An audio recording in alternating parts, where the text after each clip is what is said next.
All right. Should be, let's see, I don't think my audio, yeah, my audio's working. All right. Let's see here. Okay. All right, we're up and running. Not quite ready to start. It's not quite dark enough yet.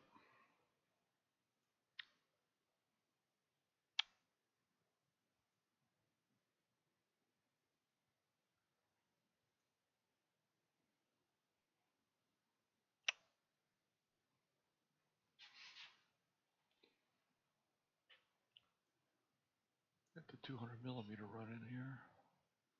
It's Aldebaran. At least I think it is. I hope it is.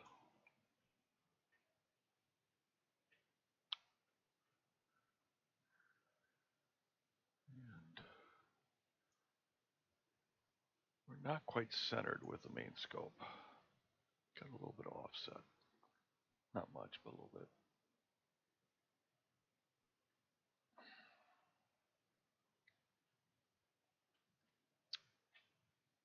Let's see here.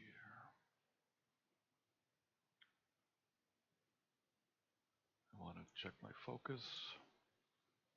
See if it's dark enough yet. Yeah, let's close this guy. Start tracking.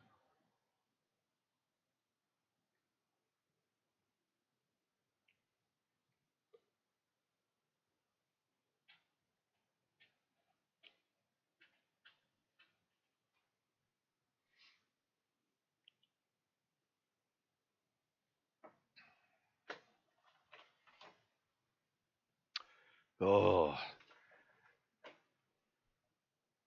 I was a bad boy. Went and bought some oatmeal cookies.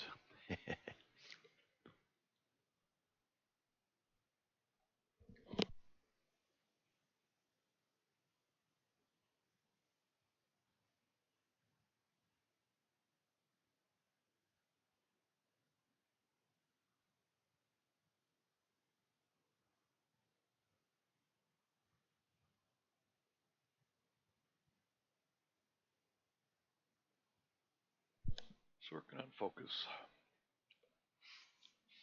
One of the things I noticed, I might be about 100 counts out between the two cameras. Just a little bit. I see my deck is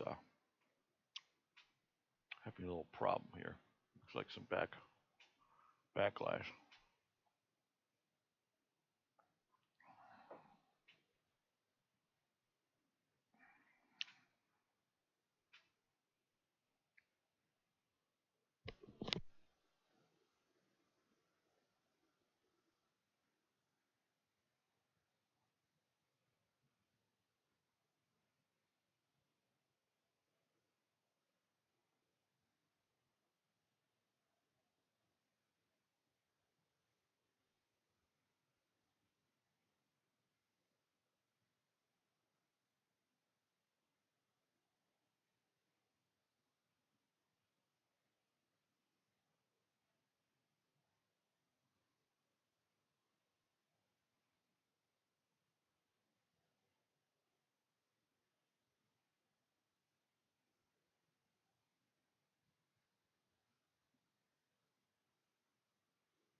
Welcome aboard.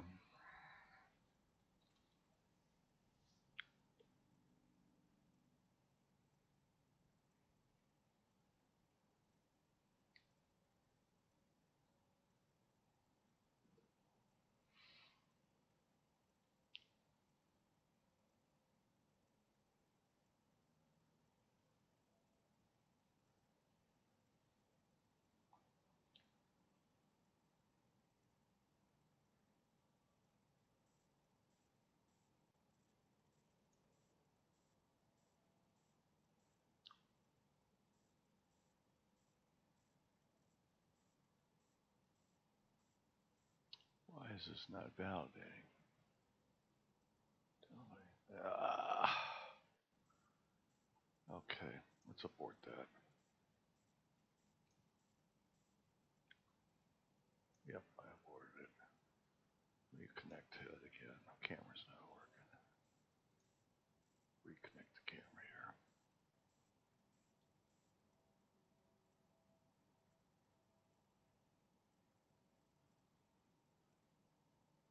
Yeah, okay. Let's take a quick shot here. Make sure the camera's working.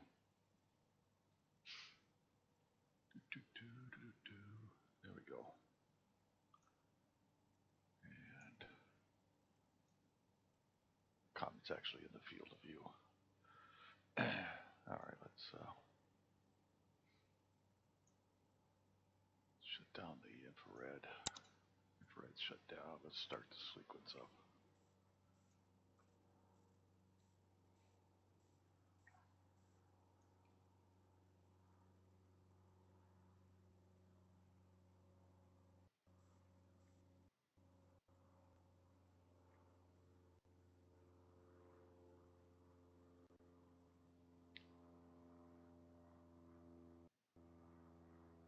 All right. Let's go to center the comment.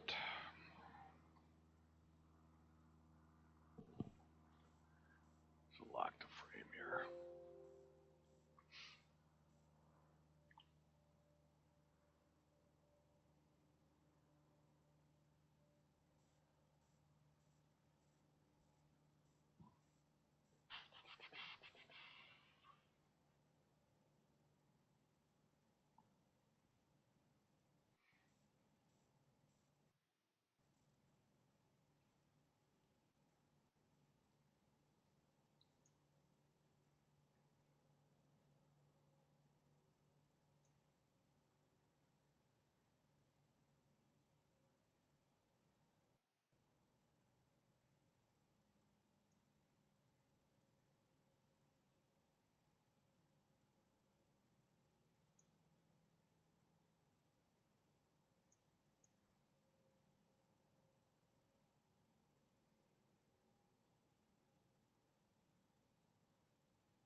Why did that move?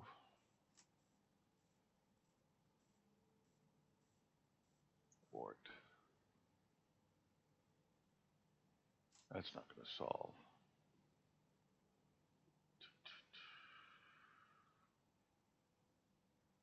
Turn that off. Let's go back to imaging.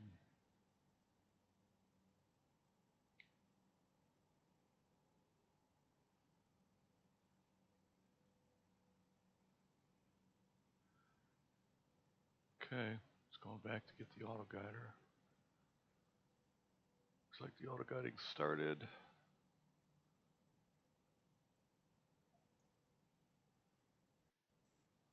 Yep, and it has started the first exposure. There'll be 60-second exposures. Don't worry about this. I was just doing a plate solve and it was moving while I was plate solving, that's all. What I want to do is, let's see here. I want to go 30 seconds.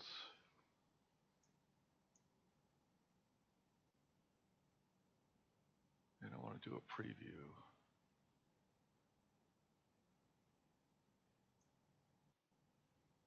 On my second camera.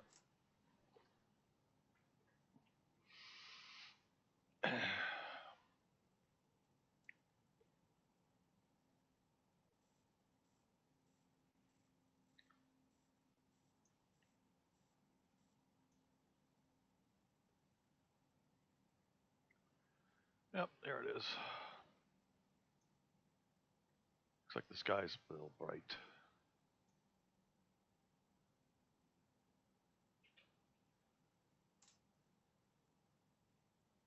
Yep, it's right there.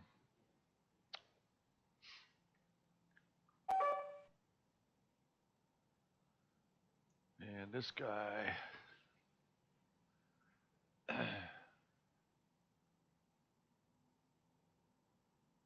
should have it right about here. I think. Yeah, the sky's still a little bright. That's the double cluster right there. Now we're getting closer to it. I think the other night, let me see what I was running here.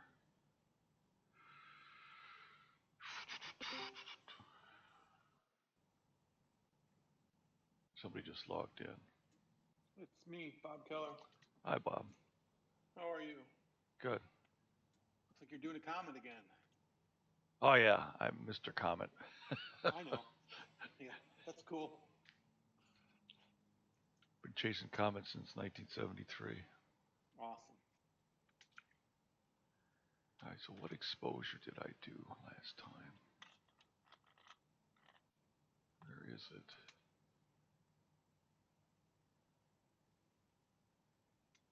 Trying to figure out where I put that data. I wonder if I deleted it. No. I did 30. This is the one I just did. No, it's not. Where in the world did they go? That's the one I just did. All right.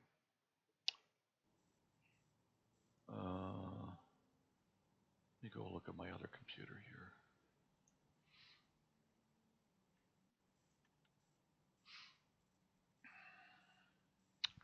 Here they are.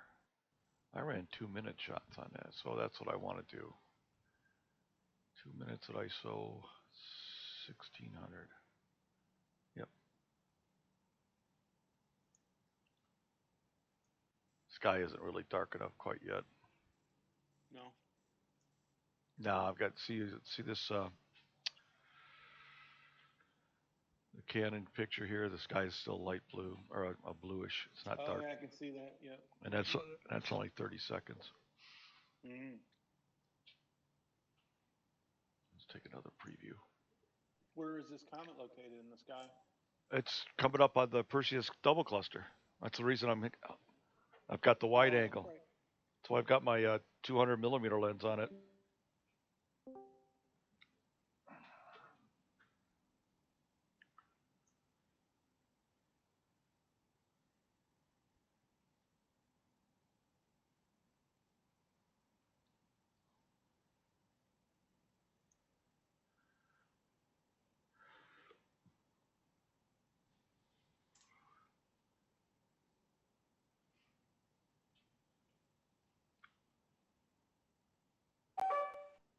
Yeah, see the sky's starting to get darker.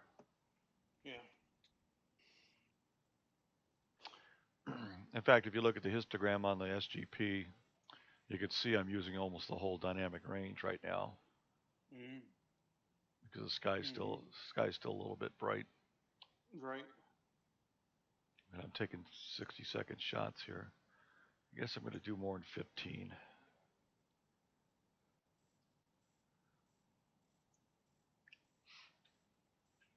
I'm going to want to take some 2-minute shots as well. So I'm going to turn that on.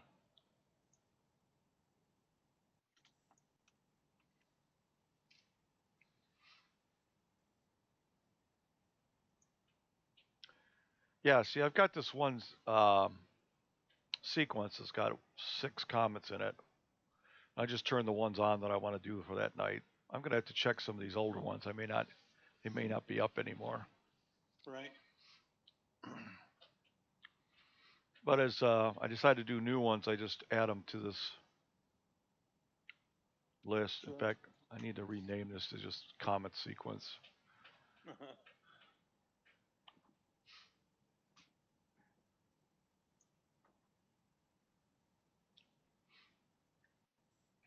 That way everything runs the same way every time. Yep.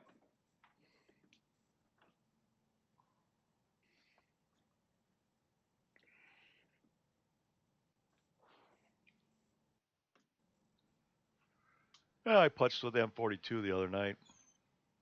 Oh, did you? Yeah. A couple nights ago? Yeah. Yeah. Just for about, I don't know, 15 minutes. Yeah, you weren't on YouTube then though, right? No. No, I looked to see if you were there. I was running, but I just said I just was dinking around with this and everything, and I wasn't going to stay up very late anyways. Right. As it was, it clouded over, so. I had a lot of time actually. I was able to image till like 1:30, and then the object I was Was it? imaging went into the trees, so that was the end. I must have. I wasn't expecting it. I was kind of pleasantly surprised when it looked like that. Same with tonight. Well, tonight I had an idea that it was going to be clear, but It's supposed to be clear all night, so. Yeah. We'll see. Yeah. I'm just finishing something up tonight. Well, I only need like an hour and a half more of data. I could be done just doing RGB to add to some HA, so.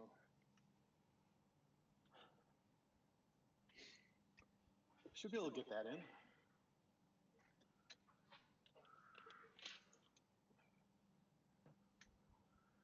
All right, let me start this capture. See what they look like. Oh, shoot, I didn't want to go 30 seconds. Well, I will do some 30 seconds, then I'll go longer.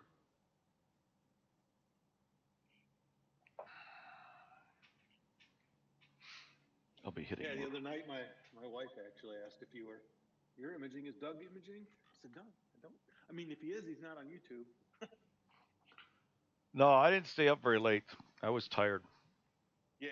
It's one of those nights where I wasn't even sure if it was going to be clear all night, and I just says, well, I captured what I wanted to capture. I'm going to bed. Gotcha. Oh, that's what it was. I looked at the sky, and it was going to be clouding up before dawn. So I didn't want to start a run up and go to bed. Right. Because I didn't know if it was going to snow or what. I see.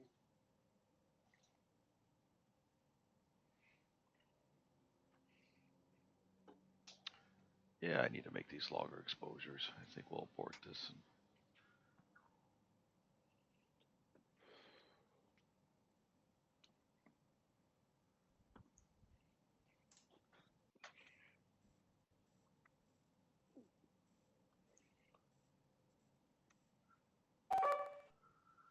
Okay, we're going to change this to bulb. I'm going to go 120 seconds.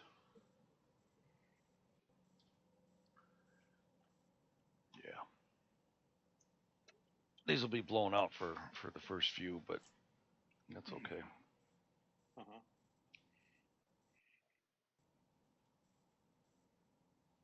No, not 1,200 seconds. Jesus. That's a bit long.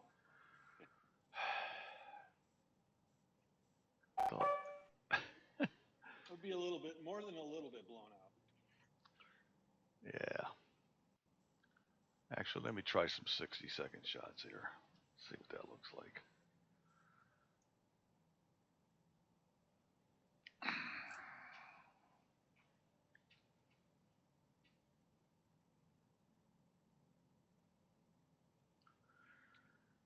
Hello, Joe. We're on our Discord channel too. That's how Bob's talking to us. Did I mistakenly say Bob? Bob is correct, right? Yes. Yes.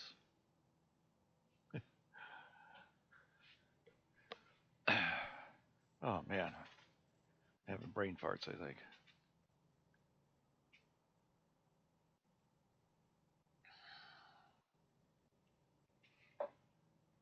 One cool thing about this part of the sky is it tracks pretty good.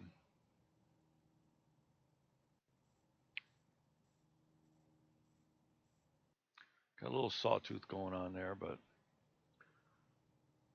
it's less than an arc second, so I'm not worried about it.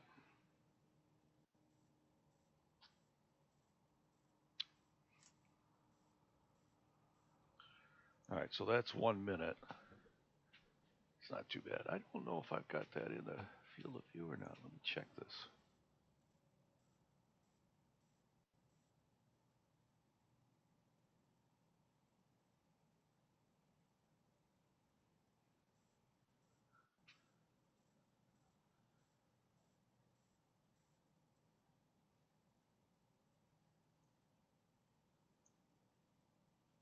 Yeah, double cluster's right there.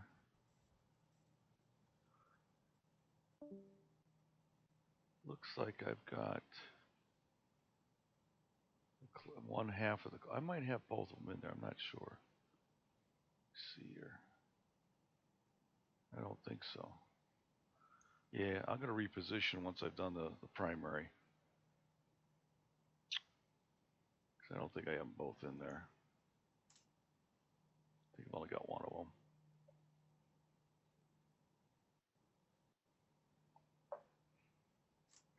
Oh wait, that's the inner. Yeah, I've got them both in there. I should. The outer rectangle is the actual 200. Assuming I'm lined up correctly.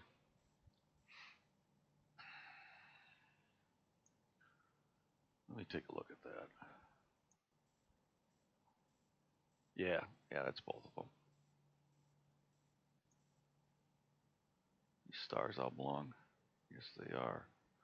I must be getting some shifting on the 300 millimeter.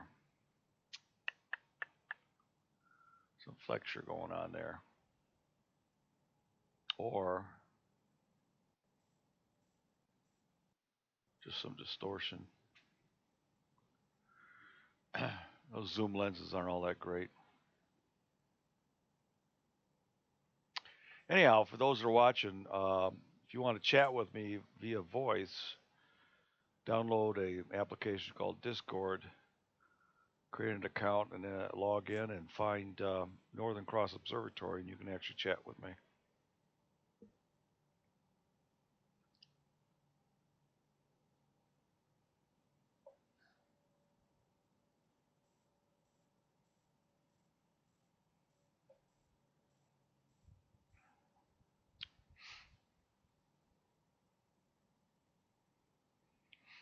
I'm almost tempted to, let me see, where's this? I can even detect where yeah, there it is. It's right there. That's the comet right there.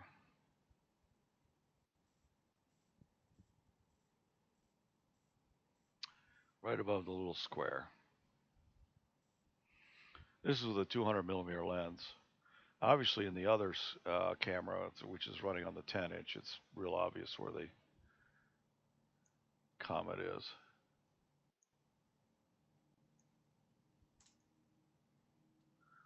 I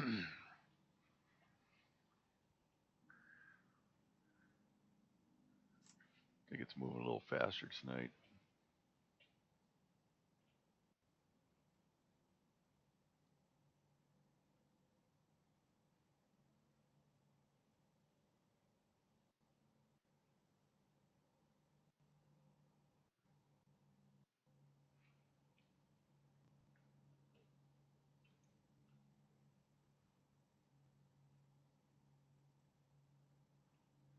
I'm tempted to go out there and Zoom in a little closer. We're running on the high side.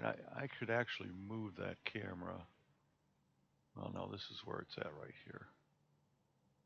So it's almost centered. It's just off to the right a little bit.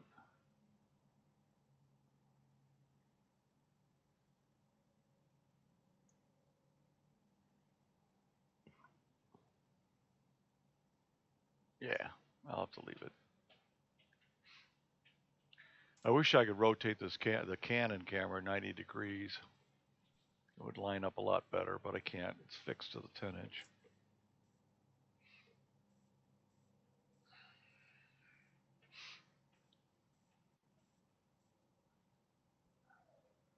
I'll take some 2-minute shots after the 1-minute shots are done here.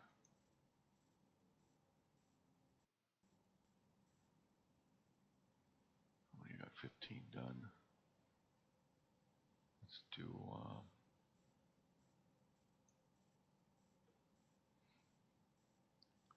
yeah.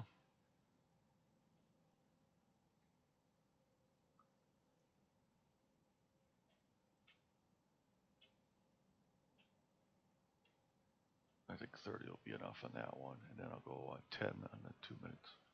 Actually, I'll go 15. That'll be 30 minutes. Then I want to move on to another comment. Need to pull that up and take a look, as a matter of fact. That would be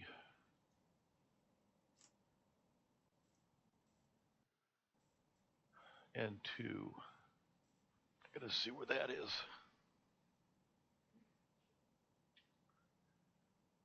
Let's see, we're on the 18th. Yep, we can go after N2.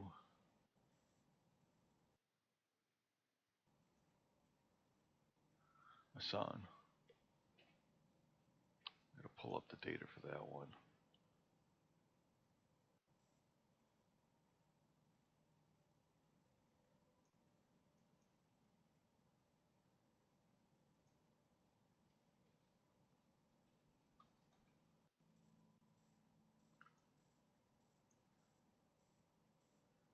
It's real dim, but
I gotta check my meridian here.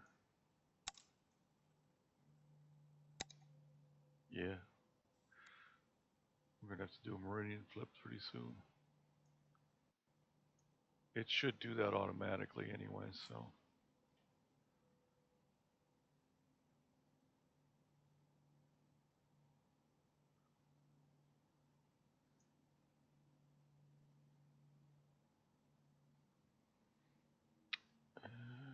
Yeah, we got 15 minutes to meridian. I'm gonna go, I think I'm going 15 minutes past.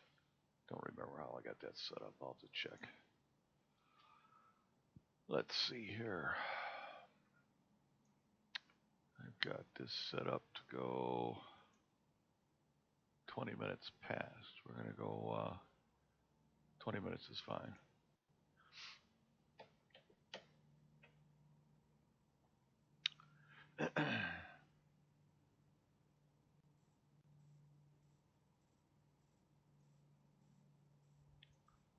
guiding is good. We're at half an arc second.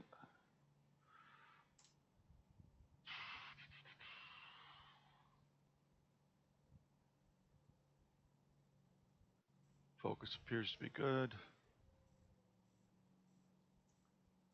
Got green on the focus, so that's good.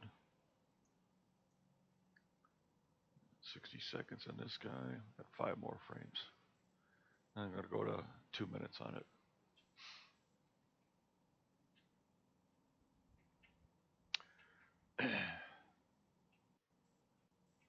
These zoom lenses are not very crisp though.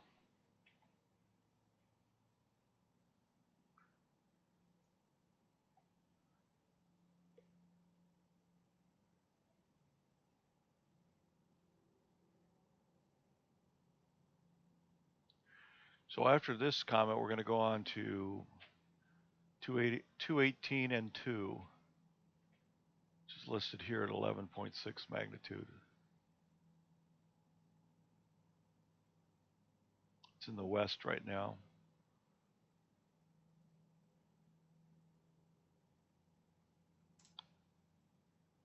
Not sure if I'll go after McNaught or Schwassman because they're 13th magnitude, 13 and a half.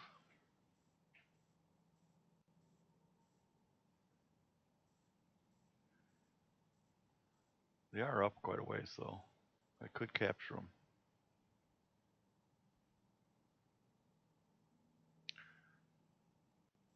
This one says McNaught's got a 40 arc second coma. The ones that I'm looking at right now have 2 arc minute comas though, so a little bigger. Bye, Steph.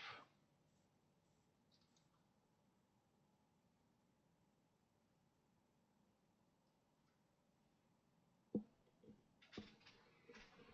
you get a Discord, you can talk to me.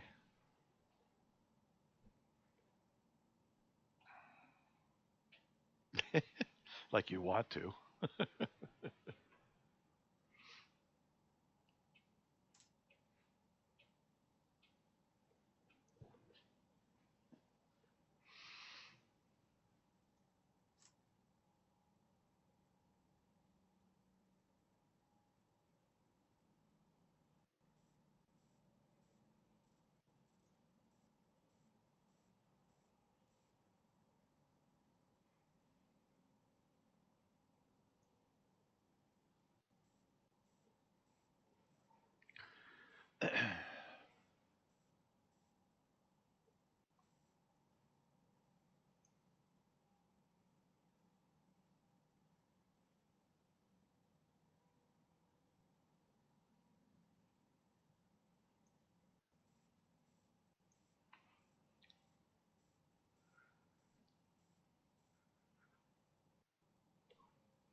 Actually, I want to make sure that this does not move until I want it to move.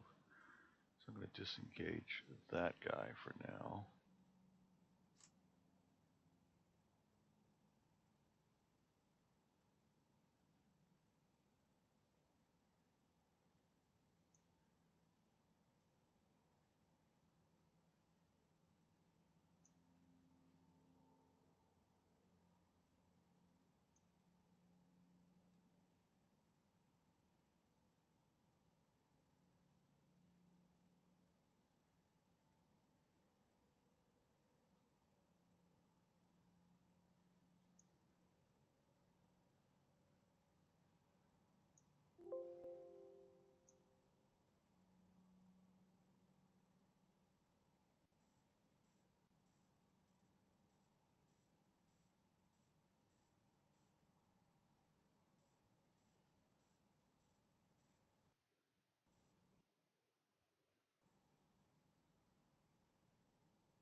You're not on my friends list though, so I don't think I could even find you.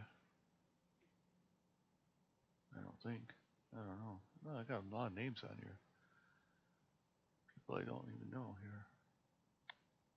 Oh, I guess I do. Huh.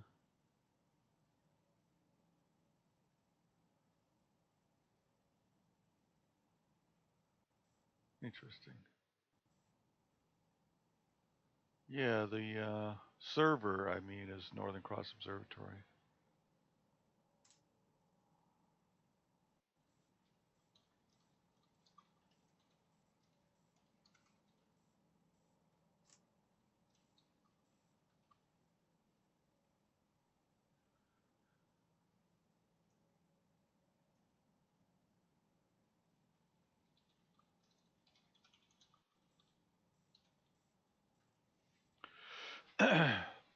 Yeah, I've taken boring comets. Nothing really cool yet. Everybody likes pretty pictures. I just like I like the comets and asteroids because they're transients. It's fun to keep track of them as they move from night to night. So exciting, right?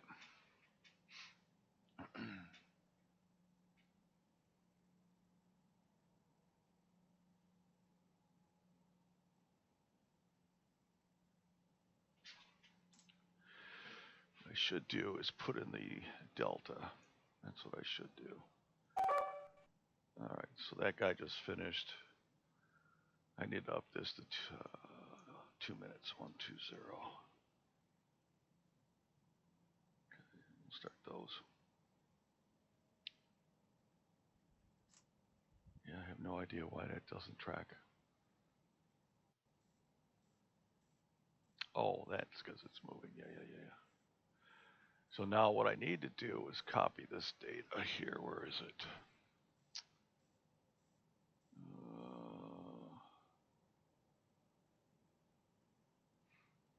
There he is.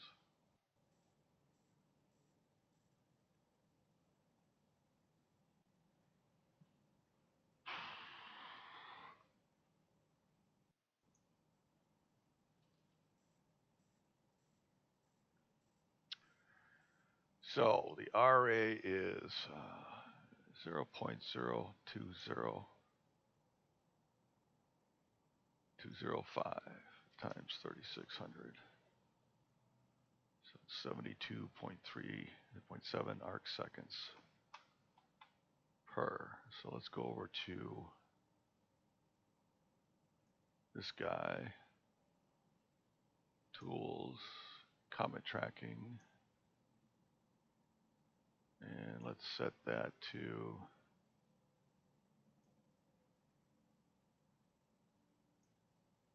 72 point. Make this smaller so it doesn't get easier to deal with here. Here we go.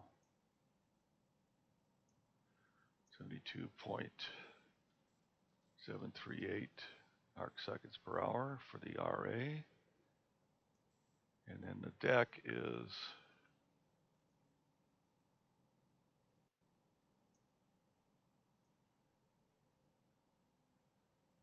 0.002732 times 3600. It's 9.835. I have to make sure I put this in as minus 72. And this one is 9.83, 9.8352. And let's go ahead and enable that. So now what I've just done is I've turned on the auto guider to track on the comet rate.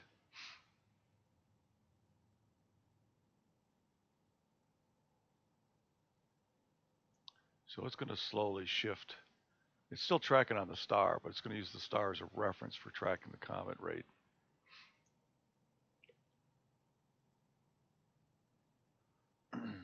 That'll keep this the core of the comet really sharp.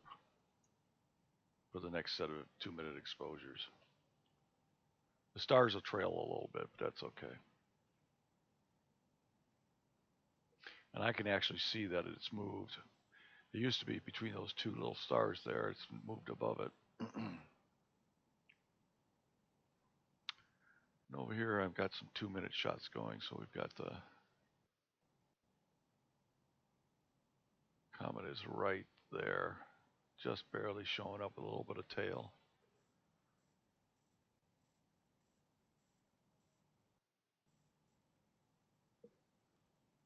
Again, let me check the CR. Yep. About 20 minutes, we'll be swapping on the meridian.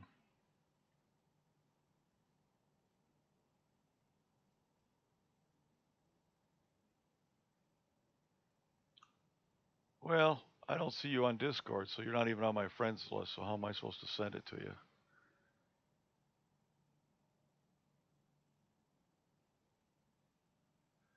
I'm Mars 1956 is my username.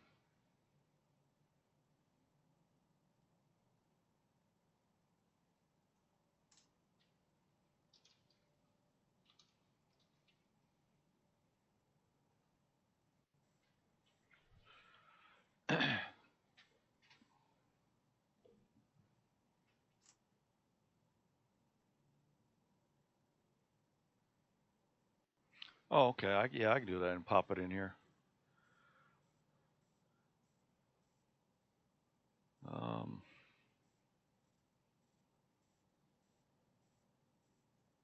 Create invite. I guess this would be it. Copy. That way you can just pop it in there. Paste.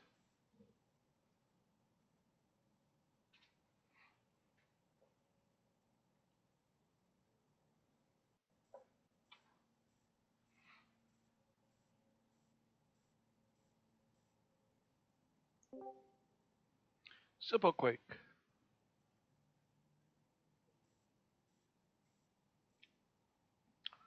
Row.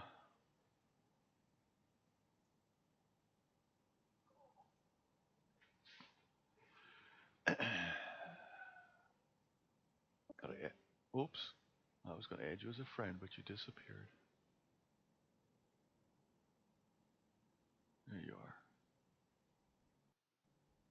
You have to turn your audio on. By the way, if you do come into Discord, you might want to mute the YouTube channel so you don't hear an echo. But I don't hear you yet, so you got to fix your audio. Can you hear me? Yep, now I can hear you. Hello. Hello. Happy birthday. Thank you.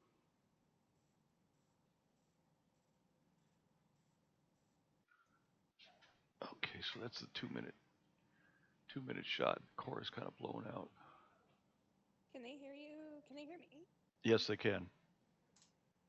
I just can't hear you on this. Or maybe I've turned it down.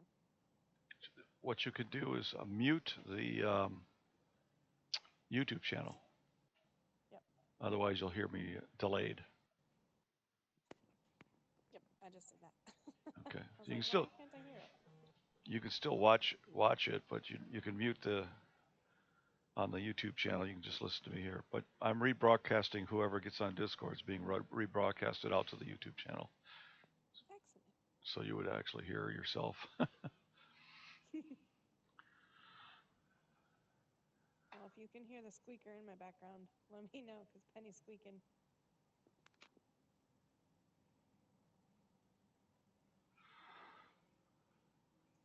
Yeah, this is the exciting stuff I do. I like it. I think it's cool.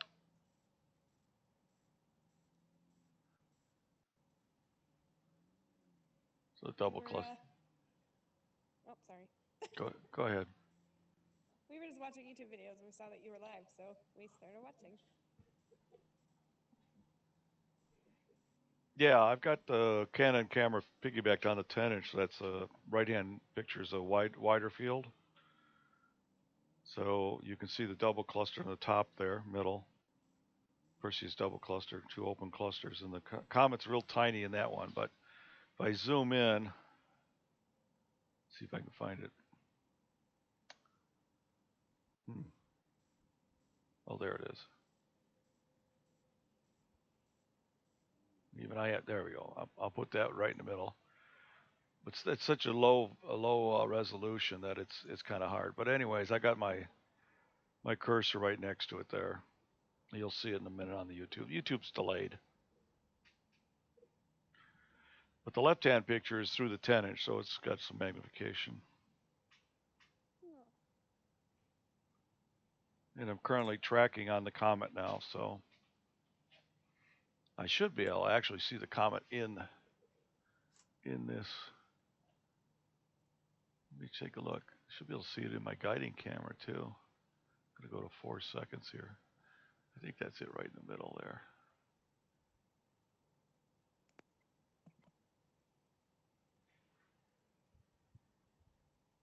It's a little bit above center. There it is. Excuse me. I could actually guide on it, but I'm not going to. It's too nebulous. It's better to guide on a star. Which comet is it? It's called C 2017 T2. It was discovered by the Pan-STARRS automation system. Pan-STARRS gets credit for lots of them. It's basically a comet hunter scope. Oh. I don't know if it's a satellite or not. Is Pan-STARRS a satellite or not? I don't think so. Maybe it is.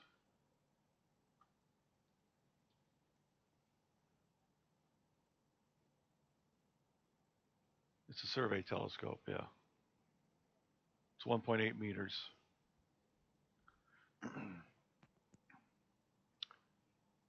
And it's located on Haleakala in Hawaii.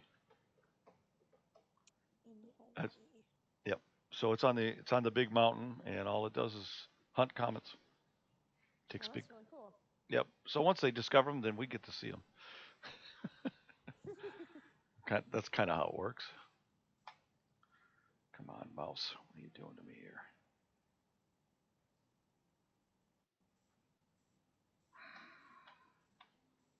Drop this back down to 2 seconds.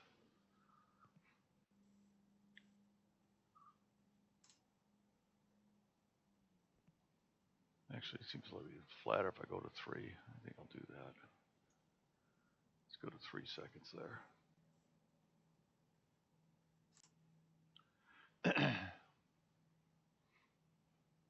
I might be getting a little bit of haze coming in. I noticed my background changing on my guider. Look at that color. Is it supposed to cloud up tonight? Not really. It's supposed to be clear all night. At the earlier part of the evening here, we may get some transient clouds. So we'll see. Did you get some imaging done last night? It looked like there was some. No, it was cloudy last night. Oh, up here it was partially clear. It got. I was up many times. It was cloudy at 12:30. It was supposed to clear off in the morning hours, but I don't think it cleared off until 6 because I looked at 3 o'clock and it was still cloudy. At least here it was. Yeah.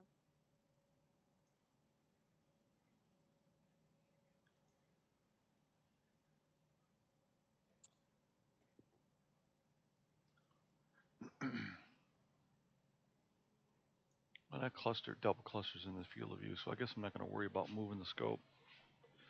What I was going to do is center on the 10-inch for a little while, and then slew the scope over a bit, so I got that cluster in there. But it's in the field of view. I'm going to end up cropping it anyway, so it'll work fine. I kind of wish I had a nice epichromatic refractor piggybacked on this 10, so I could have this wider field, around 300 or 400 millimeter, with a good set of optics that don't have so much chromatic aberration. Because these cheap camera lenses are not real great. As you can see, I mean, when I zoom in, you can tell that look at all the color distortion, and of course it doesn't help that the camera's kind of hanging on one bolt, so it's not real. It's not real on a steady platform. It's tightened down pretty good, but that zoom lens is hanging off the end of it, so I'm sure it's sagging and changing positions periodically, to some degree. Yeah. And then when the mirror flips, it may be causing a little bit of bounce.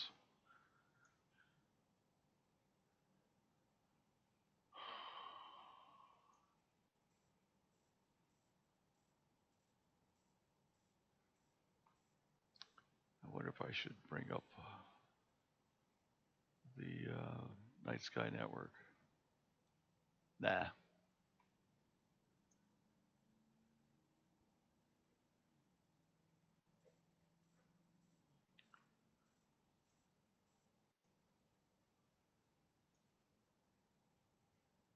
So how's Jason doing? He's good. Okay. He's hanging out. We just had dinner a little bit ago, and now he's working on laundry. Let's see if Orion's up yet. East.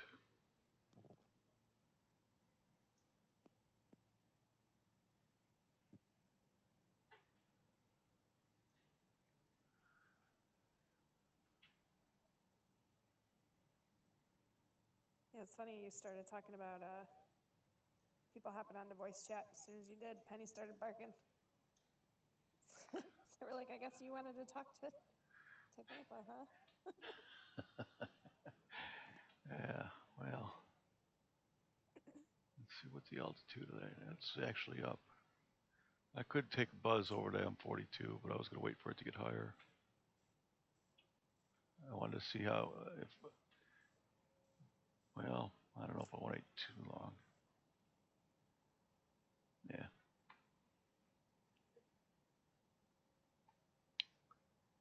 Okay, we're past meridian now, so.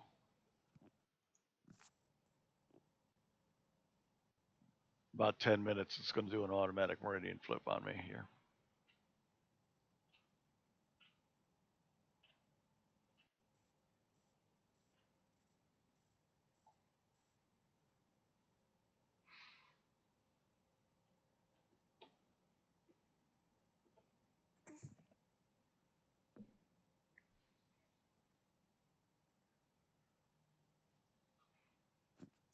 All right. Well, I'm gonna let you do your thing.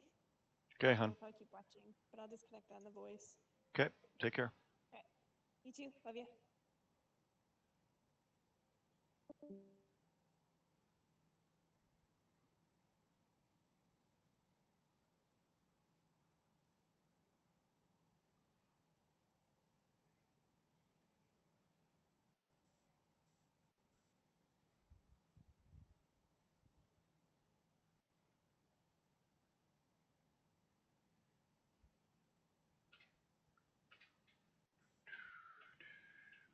I'm going to have to go after that comet soon, so once this does a meridian flip, I'm going to have to go after it anyways.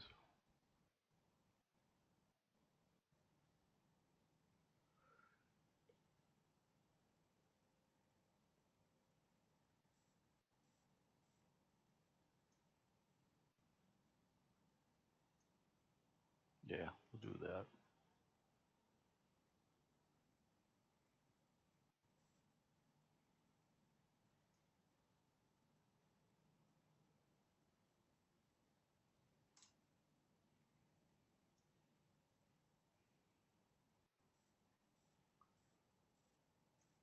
Yeah, we're going to only do, we're only going to do 10 of those. Maybe 20 minutes.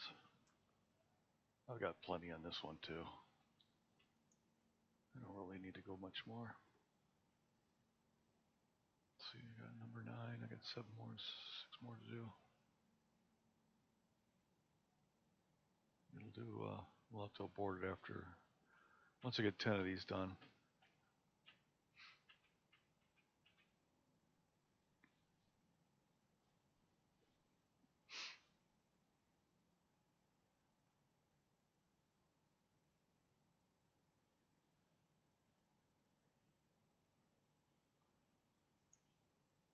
And we'll go do 2018 N2 or N2.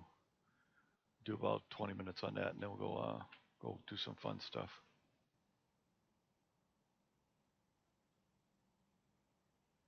Where are we at? We're at 12 past. So we got about 8 minutes before meridian flip.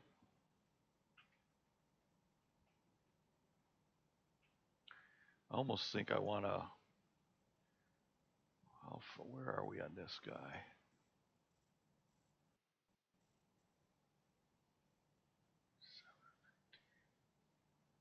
So I'm only going to do 10 of these.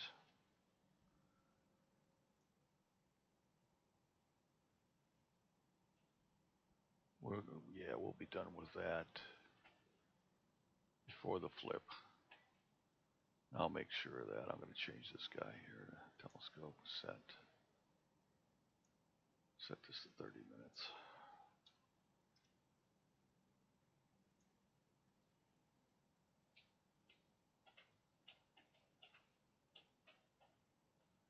And when this gets done with 10, I'll finish that one off too. That'll be good enough.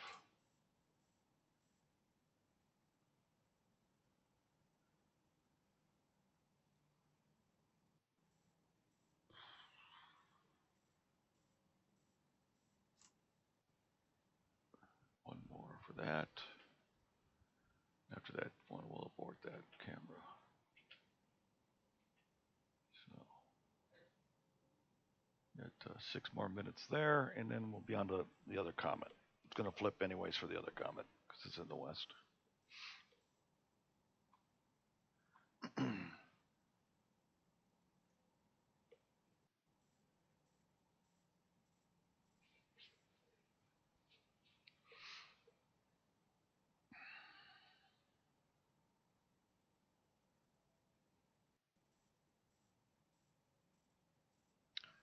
Almost think my focus isn't quite right. Yeah.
And abort.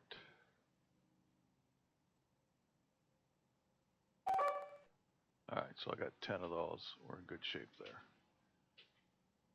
All right, that one's ready. And we're on the 9th. We're almost done. We got one more frame after this on the main camera, and then we'll be zooming over to the other one. As soon as that's done, I'll disable this.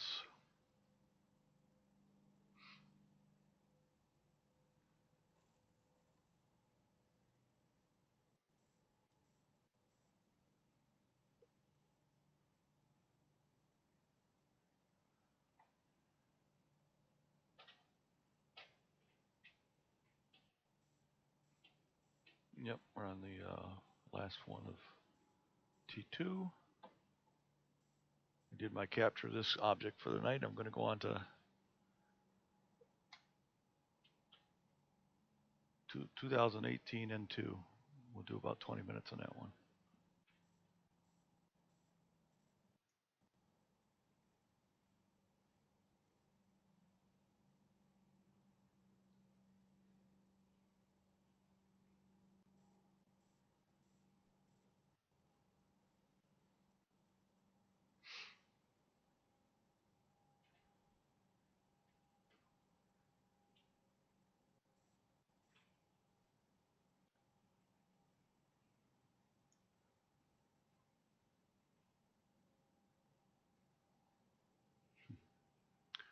See, I can even see the comet in my guiding camera.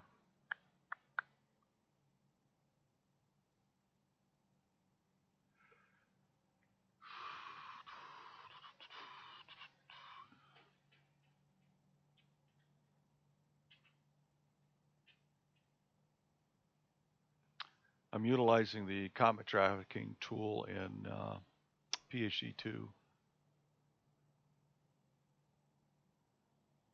which will have different values for the next comet, but the other one isn't moving very fast, so I won't even track on it.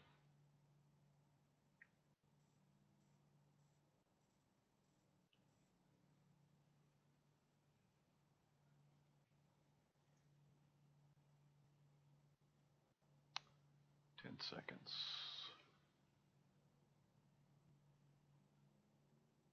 All right.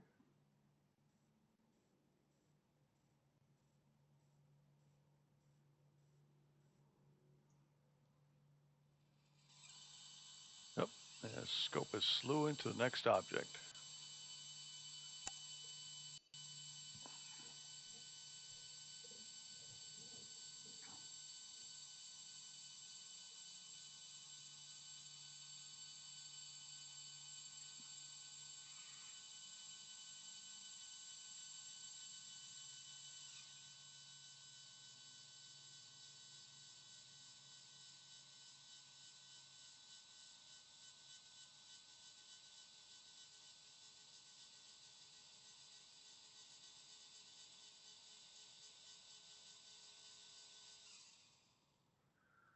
That's why it's in the background. That's interesting. I wonder why.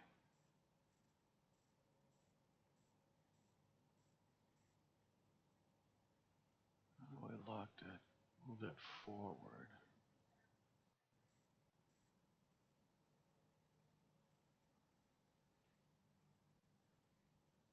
Huh.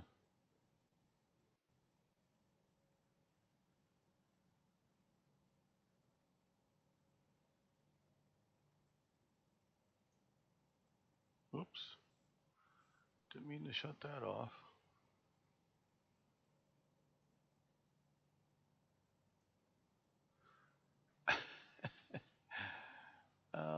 You didn't want to do that. Why did my preview turn off? View. Nope.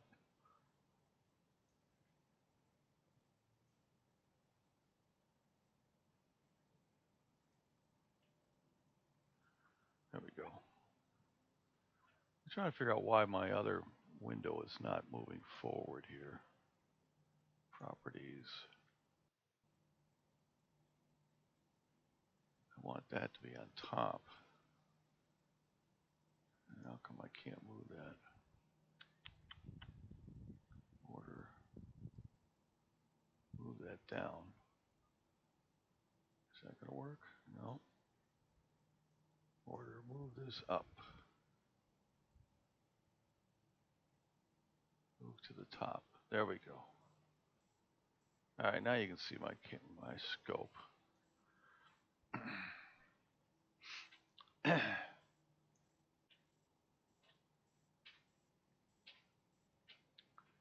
got hidden a while ago, and I couldn't figure out. I had to figure out why that happened. So it got hidden behind the other window. I got 3 screens, so I'm showing you 2 of them. The main one that the observatory computers rendering, and then my other monitor, which has the observatory camera, which I'm going to turn off now while this is imaging. I only turn it on when it's moving.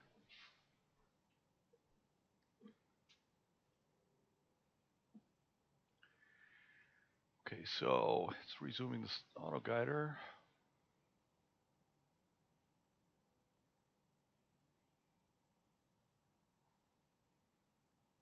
It's got a star.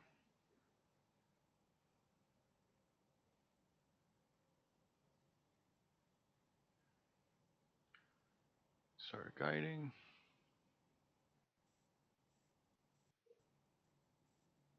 And we're shooting the Next comment.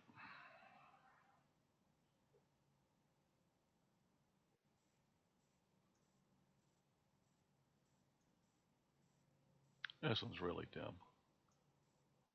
Yeah, I can see it in the field of view, but it's pretty tiny. Yeah, it's right there in the center.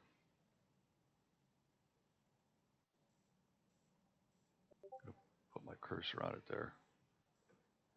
Dave, how you doing?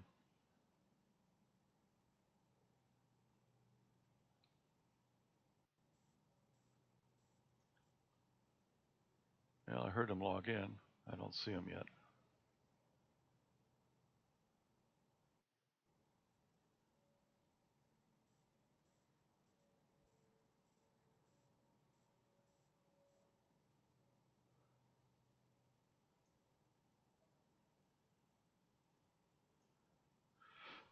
Yeah, he'll find his way, I guess.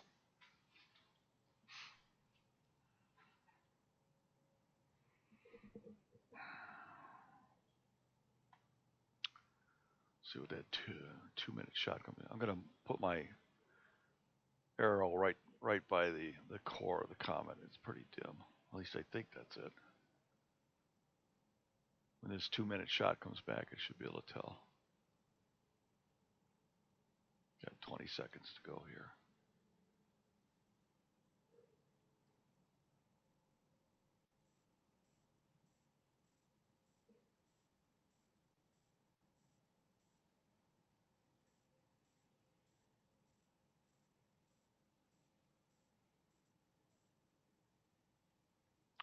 Yep, that's it.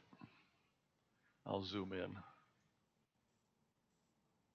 Little core. You can tell because it's got a little fuzziness around it compared to the other stars. So that's a 13.4 magnitude comet right now that I'm going to capture a few frames on.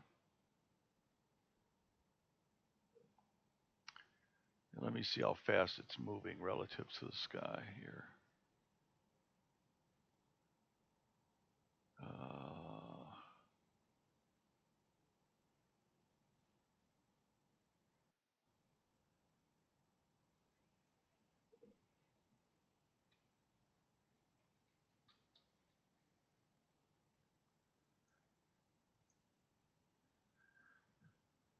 It is barely moving.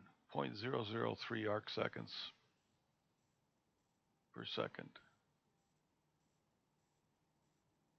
in both axes. Much slower than the other one. So I'm not going to bother with using the tracking rate. I won't need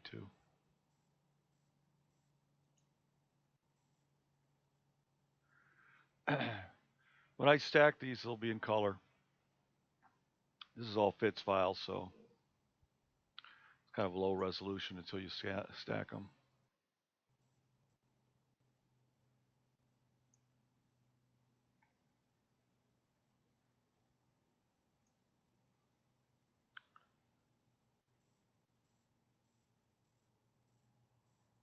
I don't know if Dave is one of the astronomers or not. I don't remember.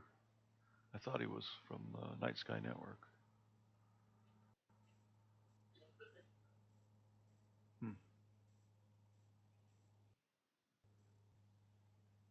Maybe not.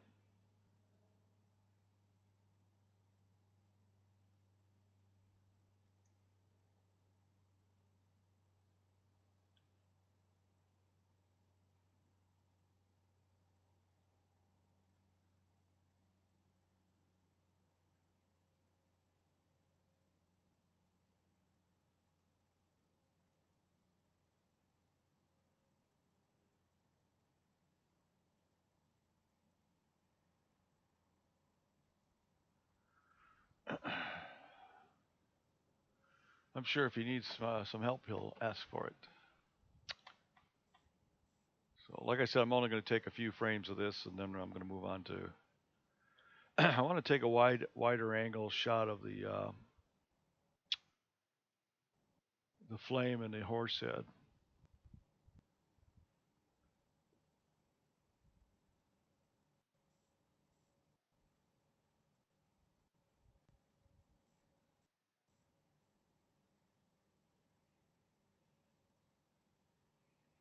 should put my zoom out at 300 millimeters. I'll have to go out to do that if I decide I'm going to do that. We'll see.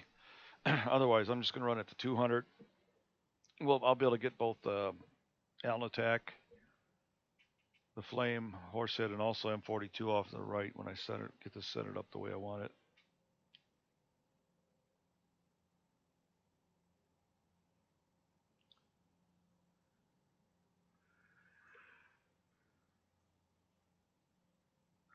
Those are pretty nice. Lots of color.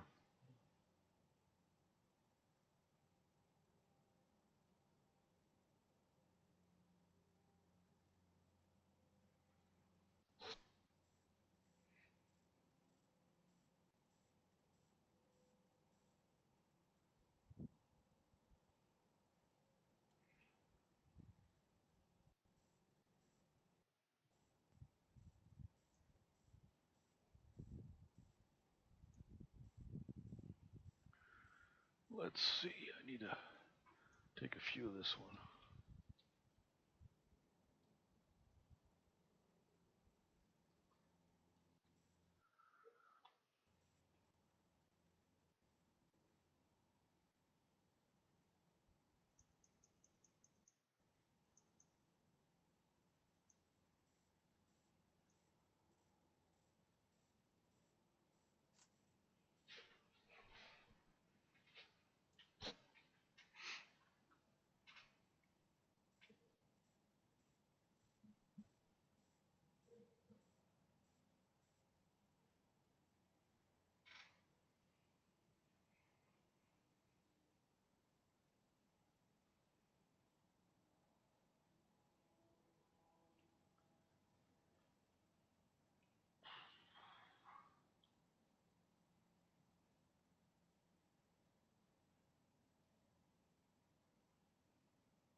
I wish I had a power zoom. I could zoom that camera remote. That would be nice. I guess I'll have to get myself a new camera, eh?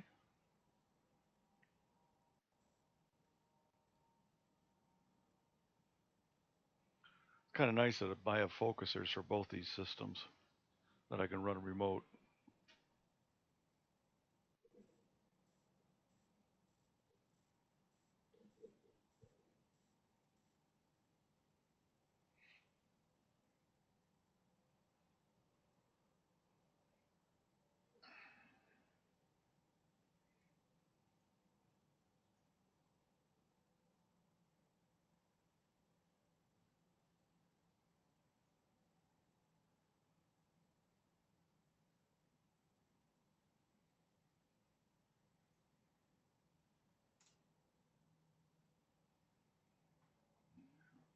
Get our first one back here.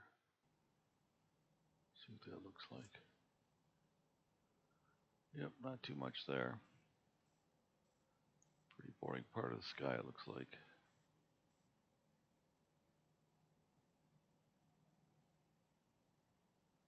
Oh, look at all the distortion in these camera lens. Which you don't see at regular frame, but you zoom in on it, you can tell. Well, the comet's in the middle there somewhere. Might be right there. I don't know. Not sure.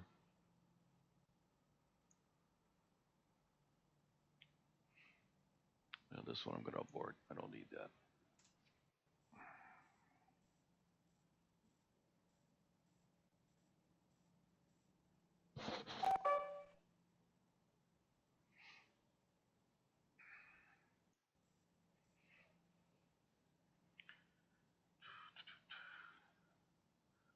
Just about halfway through this, and then we're on to Orion. Then I'm going to go after a couple of galaxies later, a little later.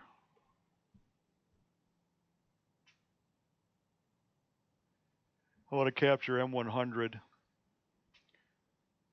with the supernova that's in there.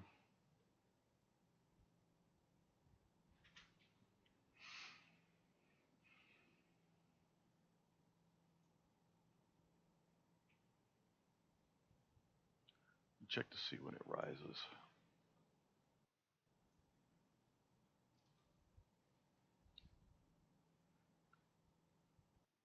Yeah, I gotta wait a long time. I gotta wait some time for the Virgo cluster to get up. It's still below the horizon. Doesn't rise until about 11 o'clock. So I may schedule something up about 1 o'clock. Should be 30 degrees off the southeast horizon. About 1 o'clock to 5. I should be able to run 4 hours on it. I could schedule that up in a sequence. Have it start up at 1. Meanwhile, I can play until then. The nice thing about this is I can schedule everything up and go to bed and it'll manage itself.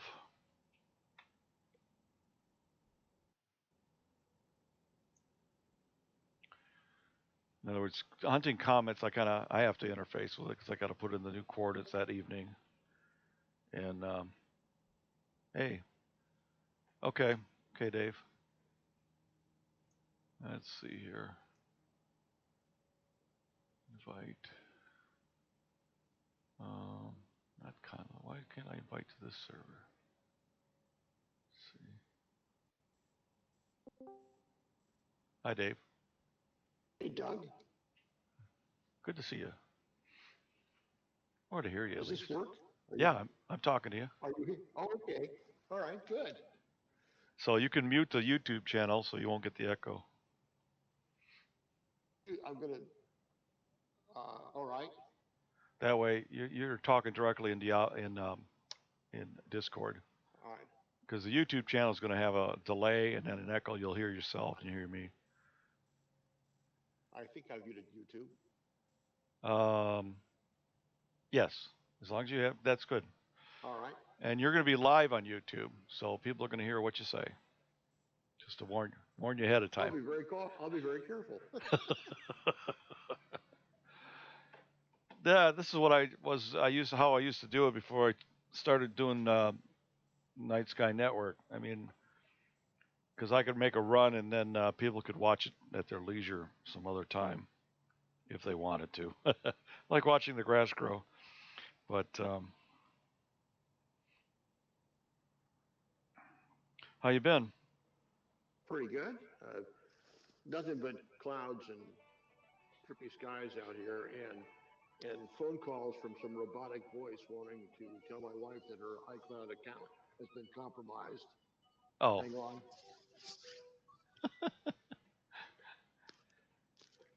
Now there's a scammer. No.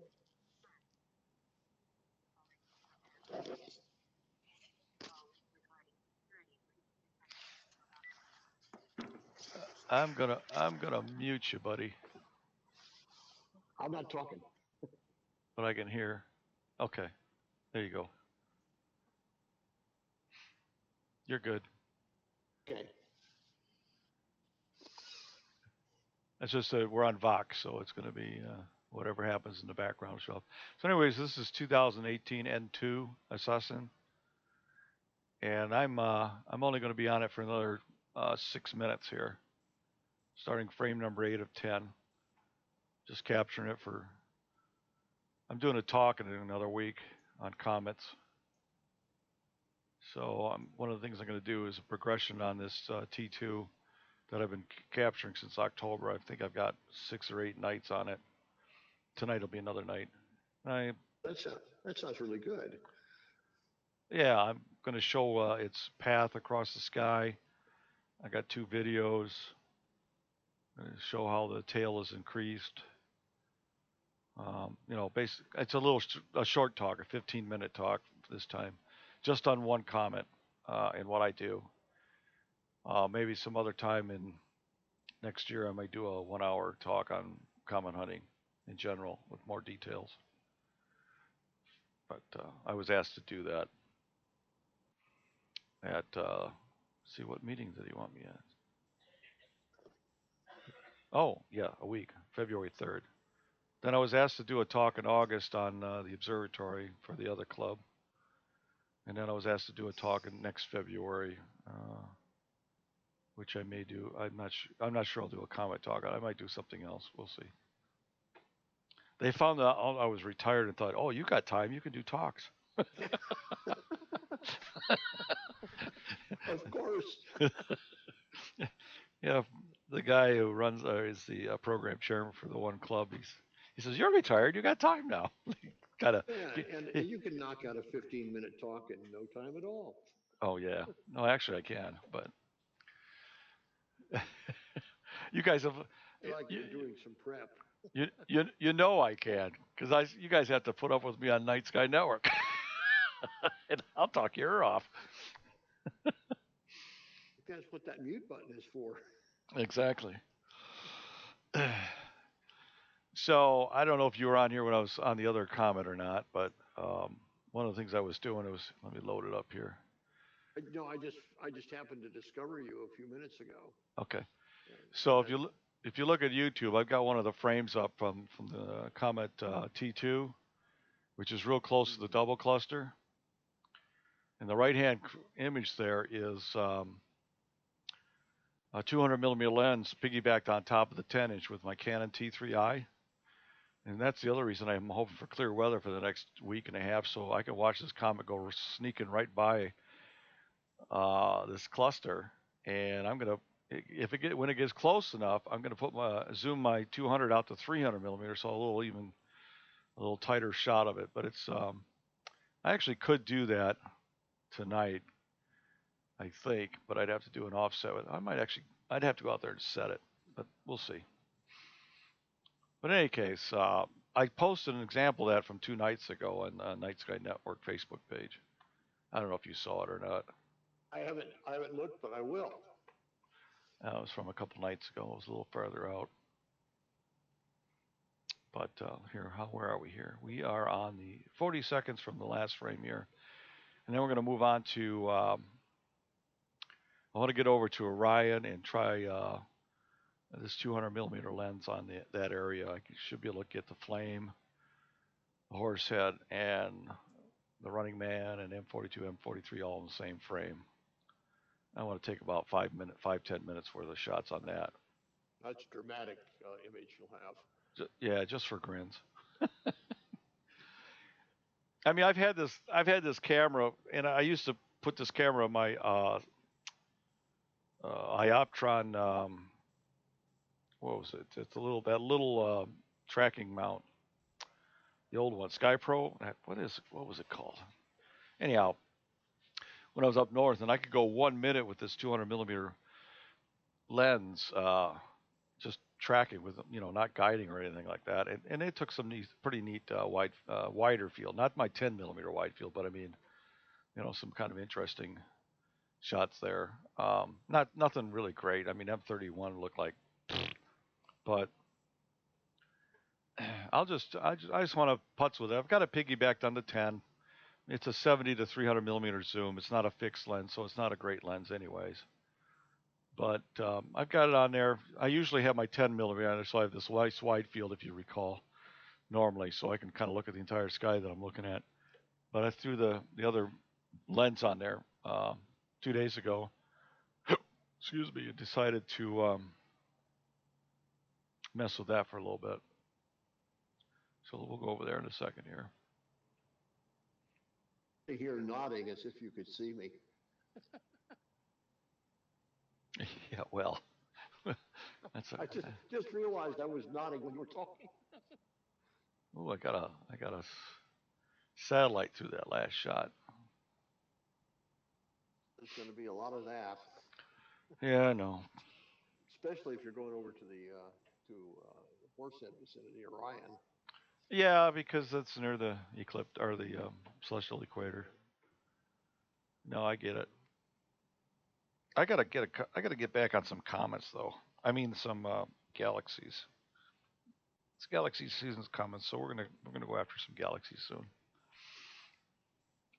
Let's see, what do I got? I got 12 seconds left on this last frame, and then we're gonna go move on.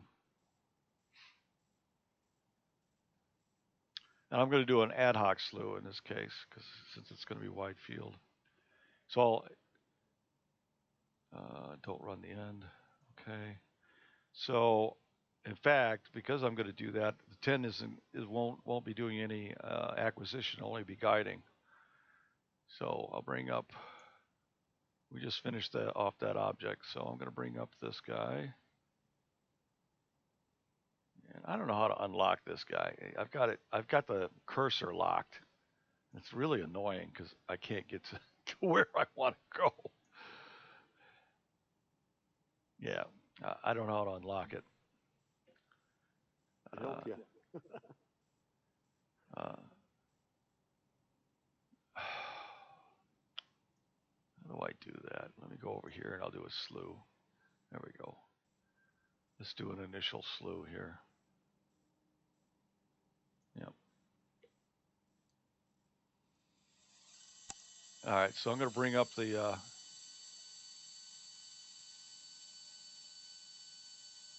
You can hear the scope slewing.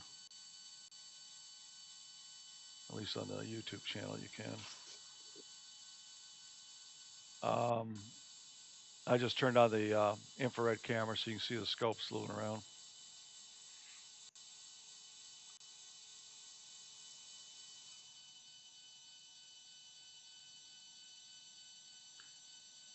This mount is really noisy.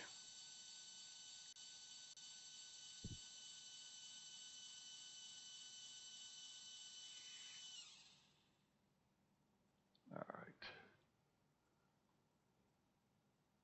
Now that I'm over on that side, I can scroll this now. And zoom in. And what I want to do is be right.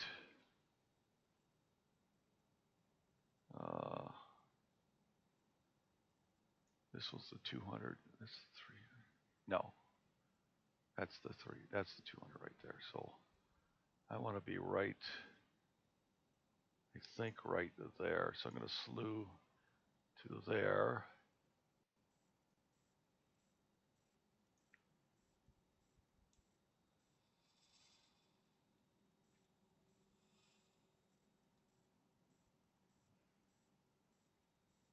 Didn't exactly go where I asked it to. Let's take a snapshot and see what we got. Let's do a let's do a 30-second so I can see. Just want to see where we're at. And do a single preview.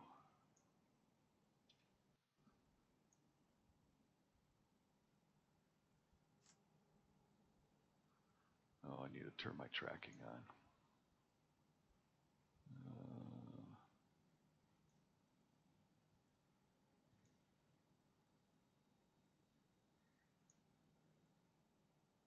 That looks like a decent one to guide on. All right. All right, so tracking will get worse because I'm shooting down over there in the southeast. But should be a 30-second shot here. It'll tell me whether I'm positioned the way I want to be.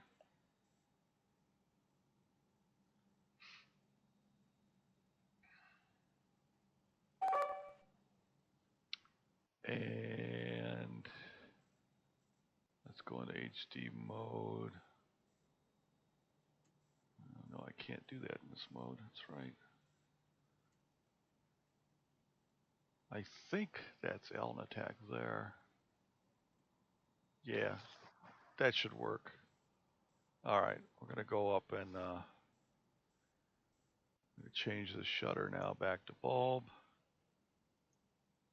I'm going to set it to 2 minutes. Let's see, Orion nebulas. Let's take a quick 2-minute shot and see what it looks like. I'm only going to run ISO 1600, so it won't be too noisy.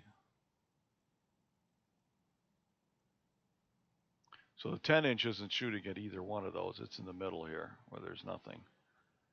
Well, it might be something, but I could actually take a test shot, I suppose.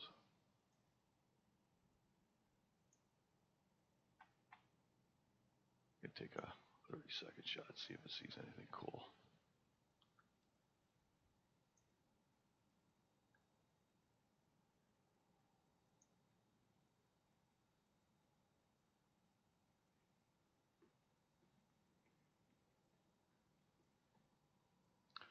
So I'm focusing on this camera right now, running a wide field here.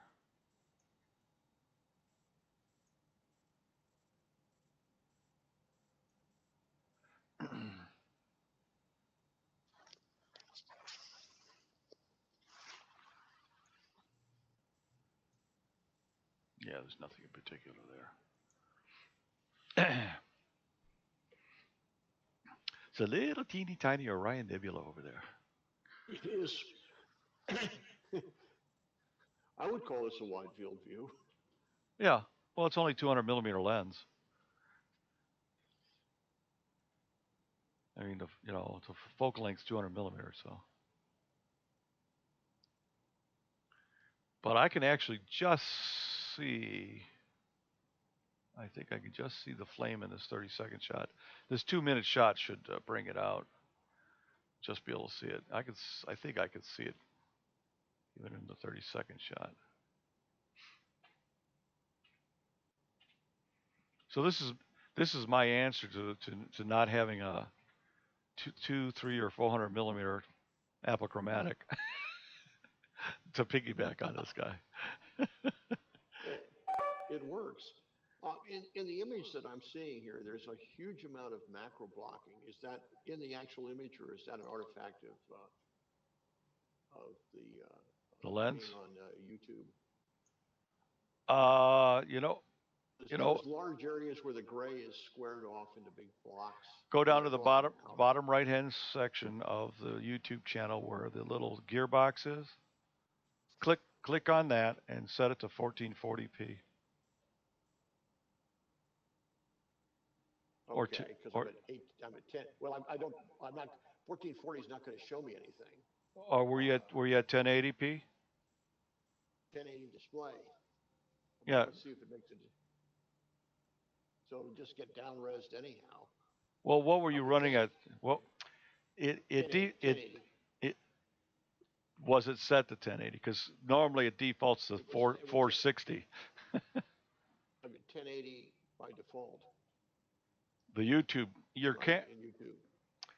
Okay, so I'm not sure what you're seeing. Seeing an image at 1080. I've just changed it to 1440, but it'll just get down res for a 1080 display. What? But it does seem to make a difference. Well, that was before the color was developing. The first, at the point I mentioned it before the color developed, there were large, all the darker areas had square, straight borders on large sections. They were very blocky. Well, the thing is, YouTube defaults to 460p or 480p. So if you just switch to the 1080p, it should be better. I'm setting this back to where it was. What does it look like now?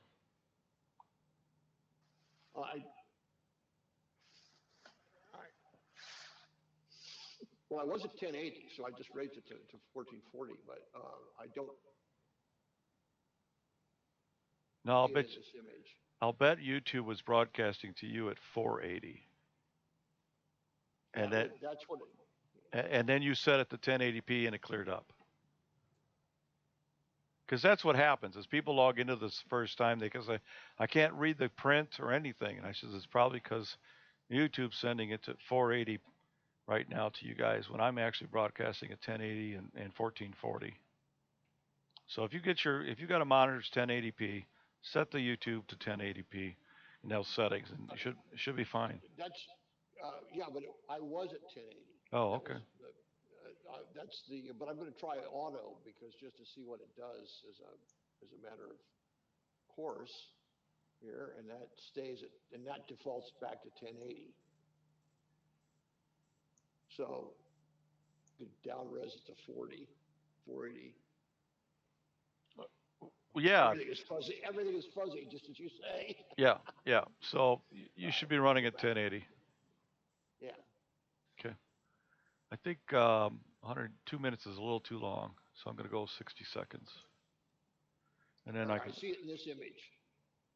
A great deal of square areas that appear to be in slight motion. Hmm. So this looks like there's a compression, signal compression going on somewhere. Okay. So we're going to do 10 of these. I'm going to do 10 or 15 of these, about 10 or 15 minutes. Start to capture now. We're going to do 60 seconds per, because otherwise the sky glow down there is not very forgiving.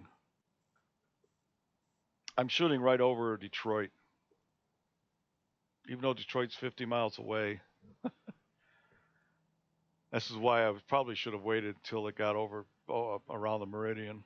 I could come back to it in a couple of hours. But let me take some quick ones. I wanted to kind of frame this because after I shot it 2 nights ago, I was centered on the Orion Nebula, and I noticed that I actually had a field of view that had the Horsehead and the Flame in it. So I just wanted to come back to it and see if I can take some shots here, and I'll stack them and just for grins. You notice the gradients between the left and the right side. That's because there's sky glow to the right light lower corner that I'm shooting through.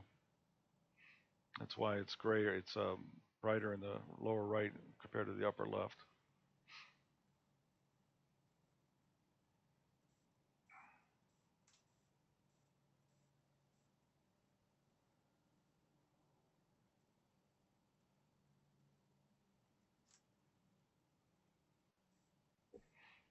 Yeah, see, 60 seconds a little better.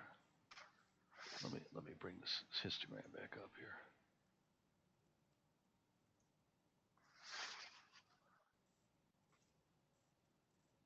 Yeah, see that sky glow I'm shooting through? Oh yeah.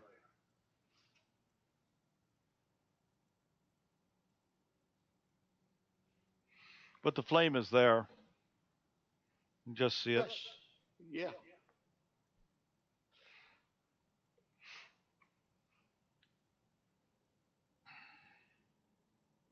What I'd like to do is, yeah, this is just it's just not that far off the horizon.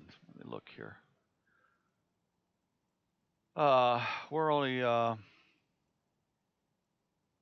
we're 34 degrees off the horizon. Not too bad.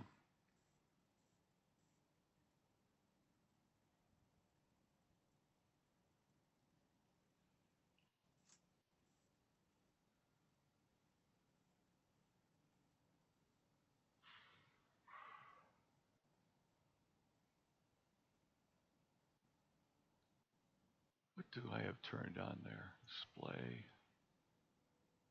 Field of view indicators. Which ones do I have turned on?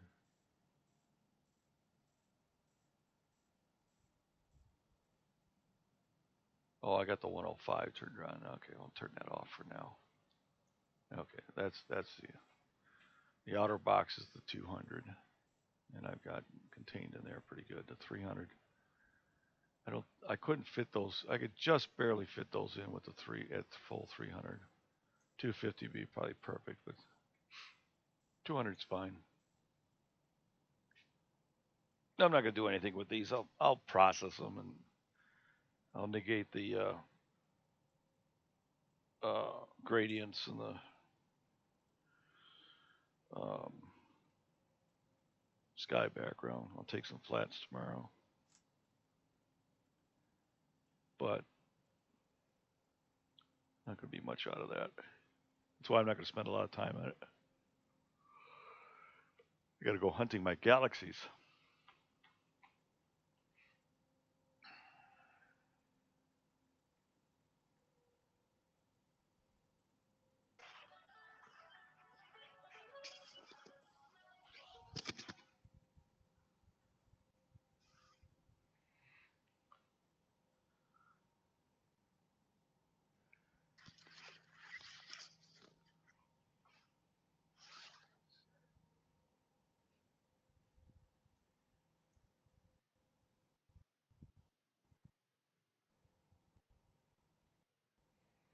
See how my guiding's looking there.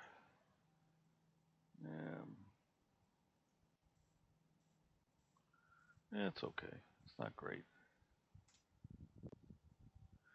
I'm doing wide field anyway, so it won't even matter.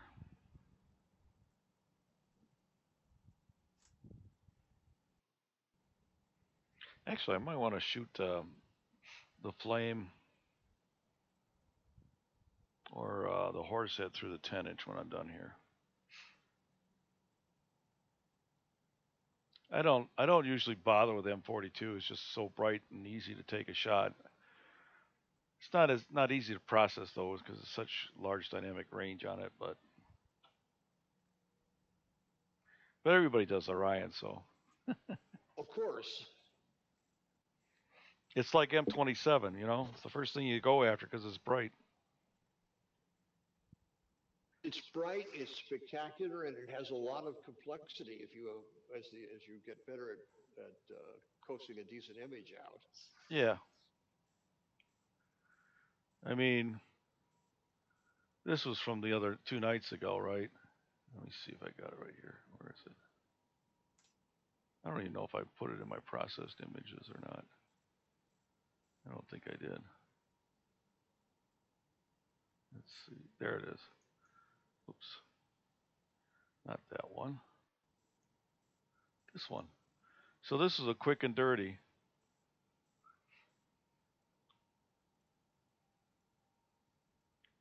Through the 10-inch 2 nights ago. And I overprocessed a little bit on the outside edge just so you can get the filaments in the blue. Oh, actually, that's very nice. But that's hardly any processing. I mean, I took 10 minutes at most to process that. But, I didn't spend any time getting the core, doing the masking and everything else to get the core down to the trapezium, which people take the time to do that. They do a composite, with the middle section there.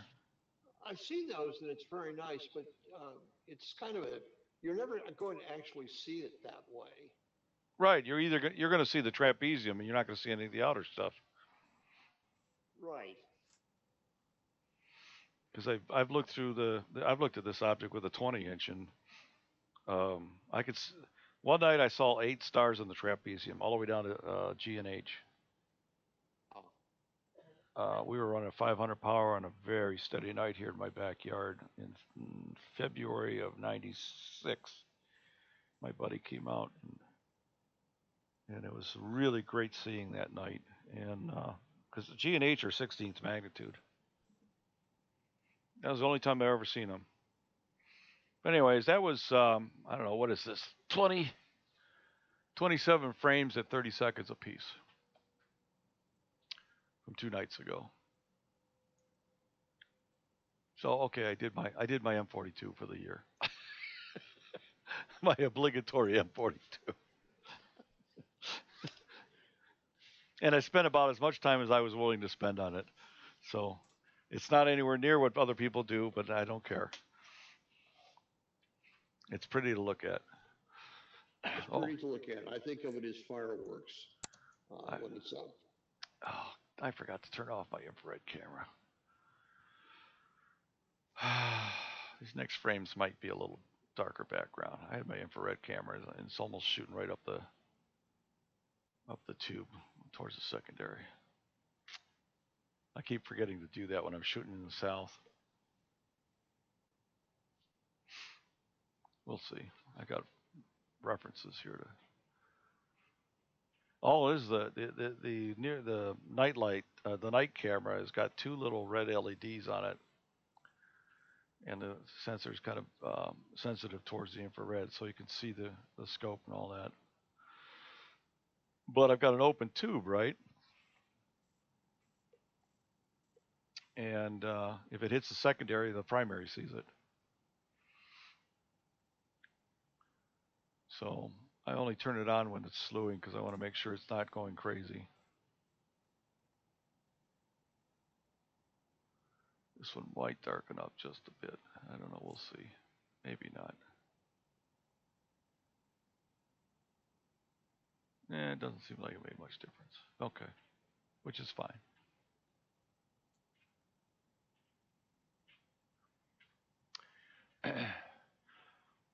I'd like to have a 200 or 300 or 400 millimeter little refractor piggybacked on this because these zoom lenses just are crap when it comes to nighttime photography.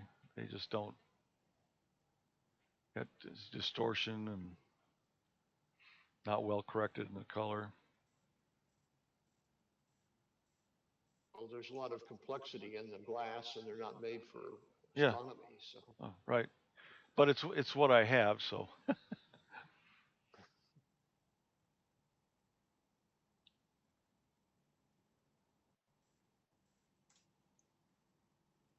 perhaps you can trade in some of that coal that Santa Claus has been bringing you for a new telescope at some time. hmm. I am not complaining. I've got enough toys. I, I think you might. I don't even want to talk about it.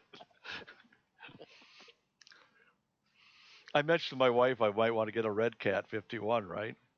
She says, "Well, how much?" I said, "It's just a little 50 millimeter refractor." Yeah, how much is it? Well, it's just It's cute. I told her. She says, "Nope." I says, "But it's an APO, and I've never had an APO. I want an APO." I've had acromats. I had a 3-inch Unitron acromat. Was an F-15. What a nice scope that was. So buy that Skywatcher 50 millimeter APO, where it's cheap, relatively cheap. Skywatcher 50. I'm not.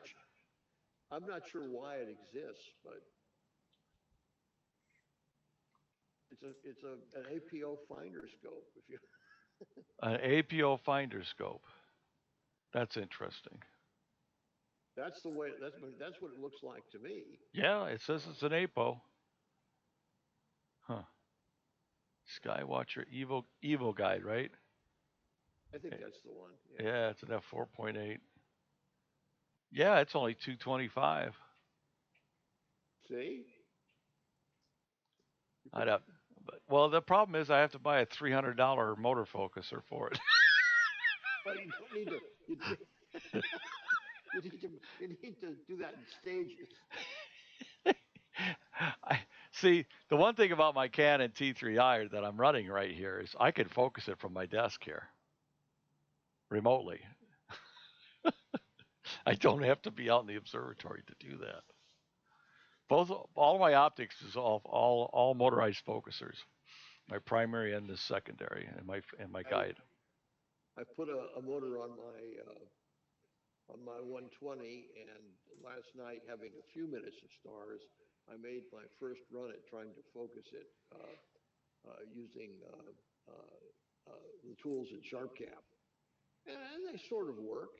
You can say, go look at some characteristic, the FHWM or something, and then it motors in and it motors out and plots it and figures out where it ought to be. Uh, I think I like that. Yeah. Well, the SG Pro will do that too. In fact, Well, I was going to say yeah, one of my buddies wanted me to show him how to do that. And I said, well, I don't actually use it, but I can show you how to do it. So he says the only reason I wanted to use SG Pro is I wanted to focus my 11-inch. And I says, okay. So we got that to work, and he's a happy camper because it'll automatically focus. You could tell to focus every third frame or every 1 degree, or you have a lot of parameters in SG Pro to decide how often you want to check the focus. that's a level above what you could get with the free tools in SharpCap. Yeah, I understand. Well, But I this, can then I've got to figure out how it's got a temperature probe, so I have to figure out how that works. yeah. Well, this backyard EOS, I don't think does a V focus. I think I got to still manually do that, but I can do it remote, like I said. You know, Yeah, the, no, so that's what I like about the fact that I can run backyard EOS to run my Canon cameras and use it to focus. I've I gotten so lazy that it's a pain to get up from where I'm sitting, like right now, and walk 30 feet to where the telescope is and focus it. well, yeah, I mean, The winter time, I have to go and put my boots on and then put all my jackets on and then walk 150 feet out to the observatory to fix something. But you I know, don't have to do that. I mean, if it was those conditions, I wouldn't be going. I wouldn't be worried about it. I'd be watching Perry Mason reruns or something. no, if it's clear, I'm going to run my system. It's just that I go out there, open it up. I've been out there once, and that was open it up, power everything up, and I came back inside. And I told the slew to Aldebaran, and as soon as it got dark enough, Aldebaran was on the main chip, and I just centered it a little bit and synced it, and we're good to go for the rest of the night. I do like automation. I used to kind of scoff at it, but it does make a great deal of sense. Well, for me, it means that I can, for example, I'm not going to stay awake all night, but it's supposed to be clear all night, so I'm going to set up a sequence to run the morning hours until dawn, and I can go to bed while it's running, and it'll do fine. I've done it many a time. I can set up a whole night's run and just go to bed. That's why you find that. Now that's I was going to say that's well, that's why you find that Doug must have had a clear night last night. Look at all this stuff he's posting. I just, yeah, the system worked great while I was sleeping. I have literally, I have literally set up in a sequence to run. I ran, I think, 6 or 8 globulars, or maybe it was even more one night. Or no, I ran, I think it was 10 A-bill clusters one night. I set it up, got it running, and went to bed. I got up the next morning. The scope was parked, collected all the data I wanted, and I just downloaded it while I was drinking my coffee. That was the goal. Originally, because I wanted to use every clear night that's available in Michigan, which is very few, even while I was working. So I could set it up and start it up at 9 o'clock at night, go to bed, get a decent night's sleep, still be able to go to work and collect data all night. I think that's great. I don't have the need for that degree of automation, but I think it's great that people can do it.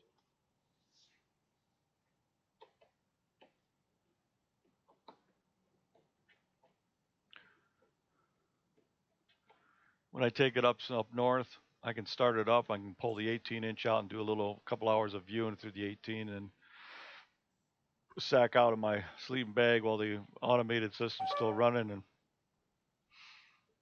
and be done with it. Okay, so I've taken I think 15, something like that, of this wide field. Now I'm going to go and let's focus on the 10-inch for a little bit. I need to bring up a different sequence file. Open sequence, and let me see here. I'm not even going to bother with that.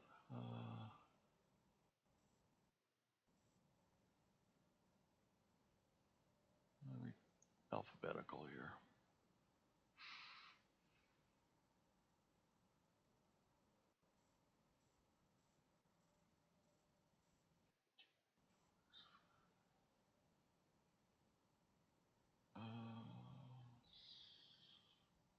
Is that 342?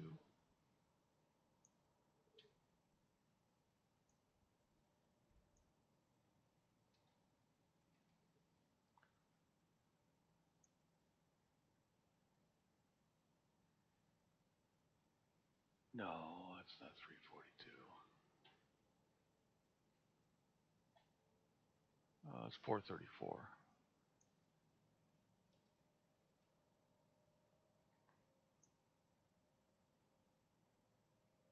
Yeah, I think that. Yeah, it's the horse head. There we go. All right. Thought I had a sequence for these guys. Where the heck did I put it?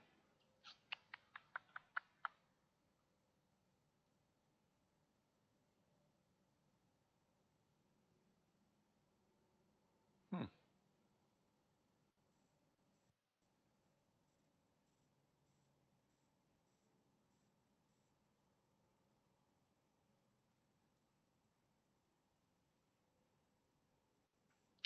I bet I buried it in another sequence. Let me.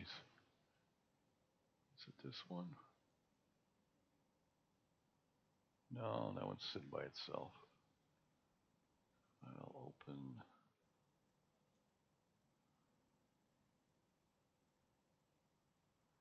I'm surprised I didn't label that one by itself. C434. Nope. GHIJ. Well, okay. I'll just pull up a new one. Go over here. Go here. C434.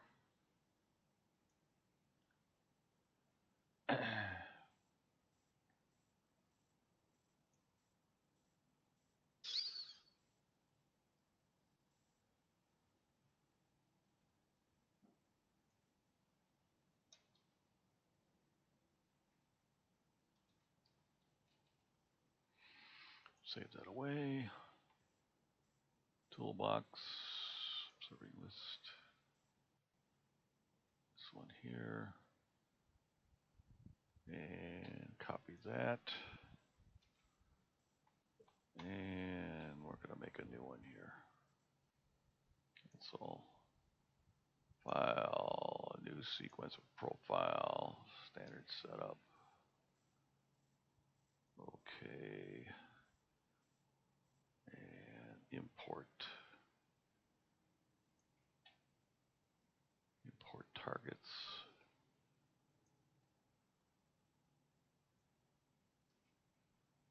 Okay. Want to slew to it and automatically center. This is how you set up a sequence, by the way, Dave.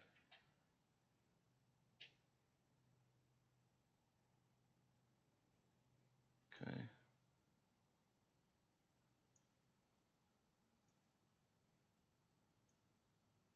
So we're going to check it, and it's got the coordinates in there. It's got everything there. Okay, I need to set up what I want to do. I want to take 2-minute shots.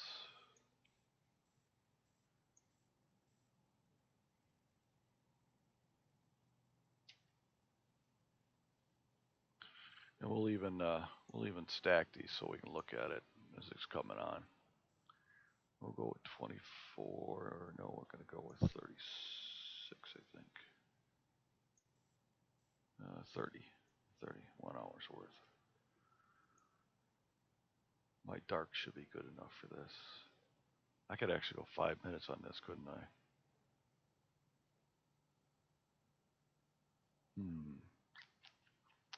Let's start out with 2. And if that's not good enough, I'll up it to 5. So let me do a save as file. Save sequence as IC434. Save. There we go. Let me check to see if I've got the auto guide or dithering. Yeah, I want to turn the dithering off. No, I'll leave it on. I'll leave the dithering on for this. Run sequence, see what it does.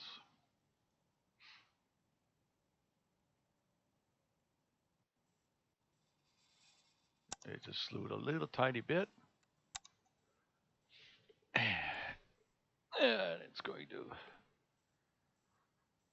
center up on the horse head.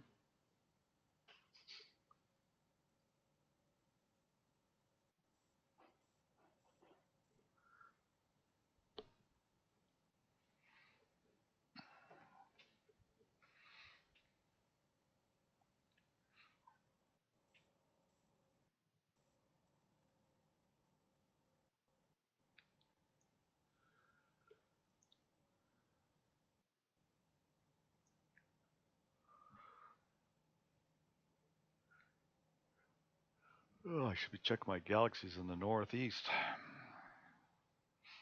I should take another one of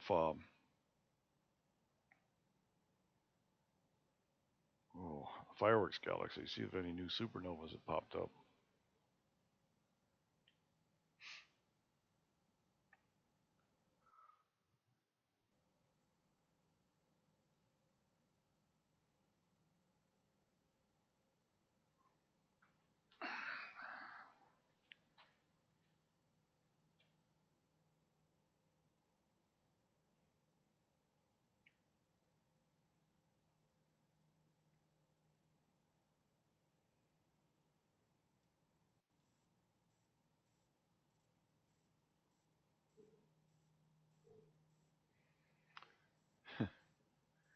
Yeah, it's off by 500 counts, 600 counts, about 10%. It's in the middle 10% of the frame. This thing would solve first pass if I set it to 500 most of the time.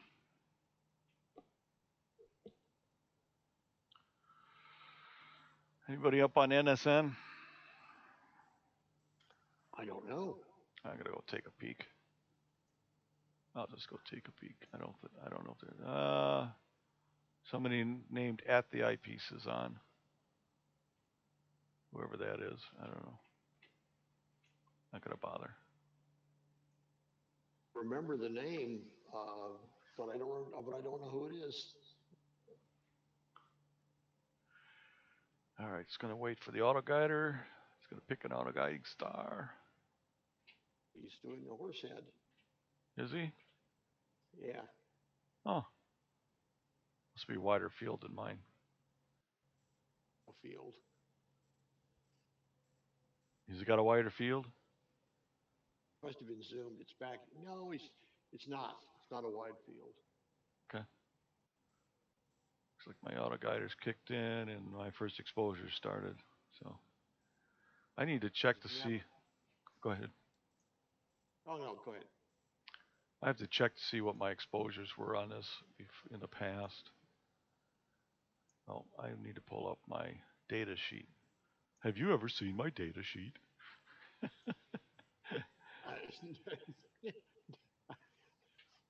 I've never had the privilege, sir.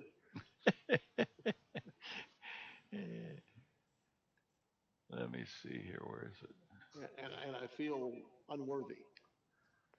Here, I'll pull up the data sheet. Hang on a second here. Here we go. Here's the data sheet. So,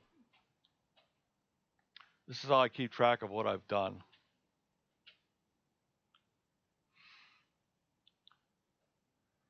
And what I want to do is find oops. I want to find my object that I'm working on now. There it is right there.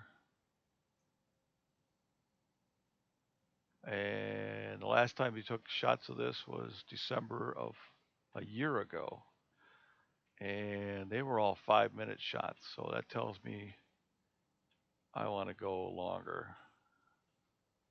I don't want to go 5 minutes. 2 minutes won't be enough. So that's why I pull up the data sheet and keep track of what I've done. You wrote this little spreadsheet application? No, I just used a spreadsheet. I just filled it in by hand. Oh, okay. Right? I just created all the columns and it's gotten easier to do that stuff than it used to be. So you haven't written any, there's no code running behind it. no, not on this. No, I used to write code for a living, so I prefer to do it as easy as possible. Oh yeah, absolutely. So no, there's no code. I just put in each night. The next morning, when I pull the data down from the observatory, I'll go through and I'll just type in. It's real simple. It's just a few pieces of data. I got 408 lines of objects here that I've taken. Each line represents a run on an object. So in 3 years, I've taken 400 objects. I don't think I can stand this much methodology.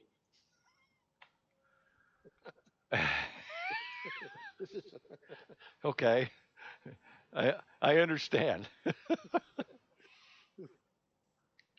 Yeah, it's just that I wanted to be able to keep track of what I was doing. Oh, I admire it. So I'm gonna go.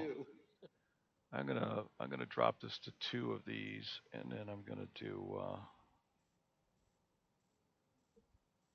I'm going to do a bunch of these 5-minute jobs, and we're gonna do at least 10, 12. That's an hour. So I'm going to increase this to 5 minutes because that tells me I'll need it. As long as my guiding's working, I'm fine. Notice my focus is, it's still okay, but I'm going to stop this, mark that one, and start it on that one. More essentially. Notice my guide camera. Mhm. Its field of view is almost the same as my main camera because they're both 071s.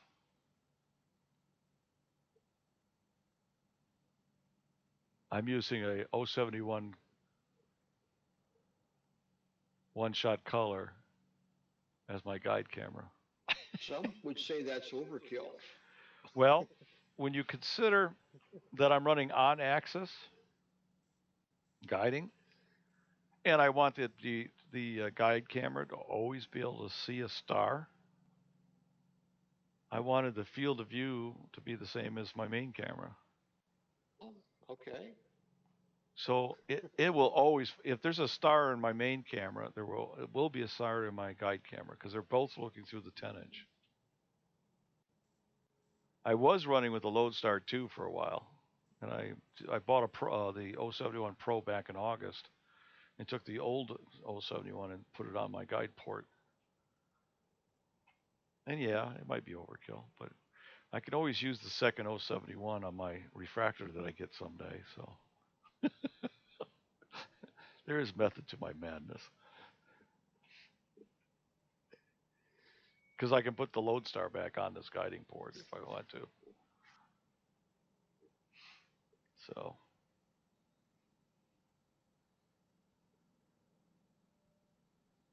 for that matter, if I piggybacked a 400 millimeter refractor on top, I suppose I could be taking pictures for both systems at the same time, but I could use the 10-inch as a guider while my 4-inch is taken, or my 4-inch as a guider while my 10-inch is taken. All kinds of opportunities. I got to turn that dither off. It just screws up the guiding. Let me mess with that.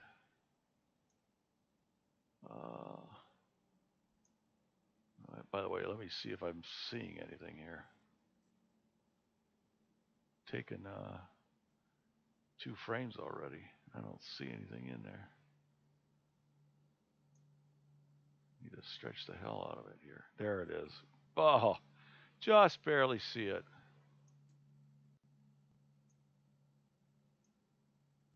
Can you see it? Oh, yeah. Yeah, bring that. Oh, there's one of those satellites going through or something. All right, so these are 2-minute shots that are just barely bringing it. So that's why I went to 5. I could actually go to 10, I think.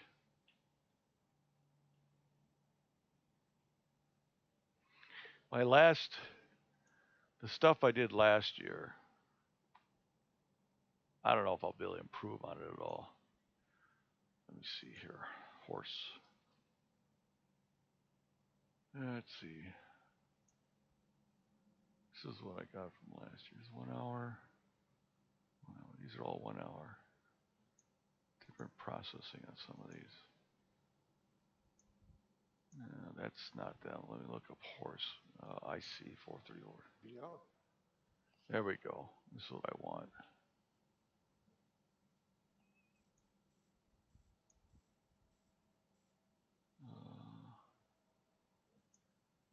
Do you have a magical satellite removal tool? No. This one's 24. I think this is the better one. Something like that. This is what I've got last time. No. Is this it? Yeah, I got satellites going through this one too. But anyways, that's what I got from a year ago. I thought I had a better one here. No, that's not. That's blech.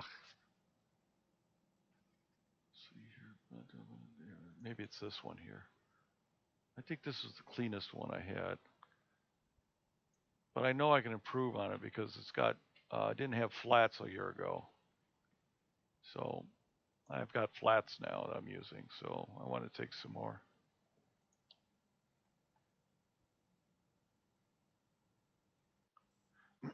Yeah, little satellite went through this one.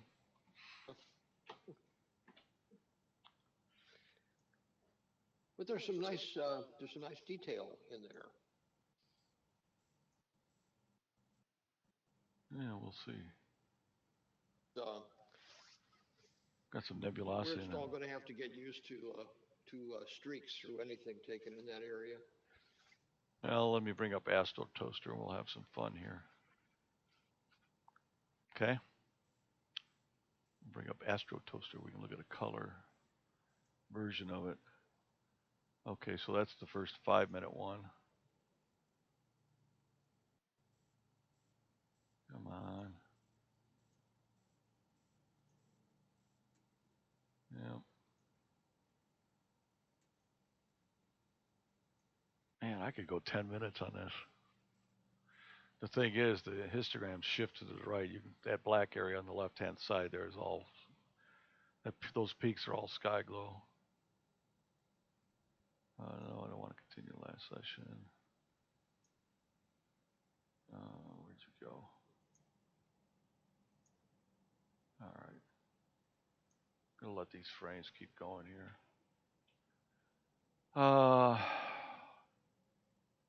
Calibration files. Is that the ones? Yeah, that's the ones I want. 300. Yeah. Darks.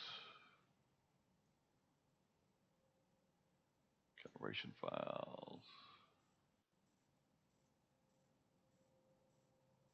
Where's my flats? There we are.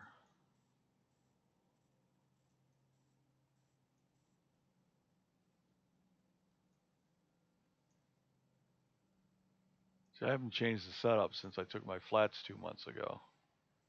I don't think I've got any new dust in there. We'll find out, but all right. So we want to go to settings and go here. SG Pro, IC 434. Bing. And apply changes. Oh, come on. How come you got rid of my... I'm going to put the flats in again. Is it dumb? Dumb.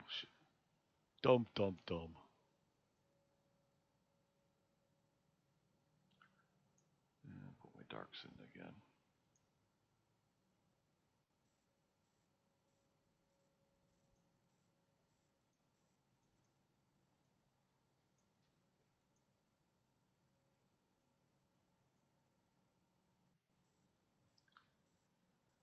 All right, monitor, stack, refresh. And I only need 15. All right, we'll see what happens here.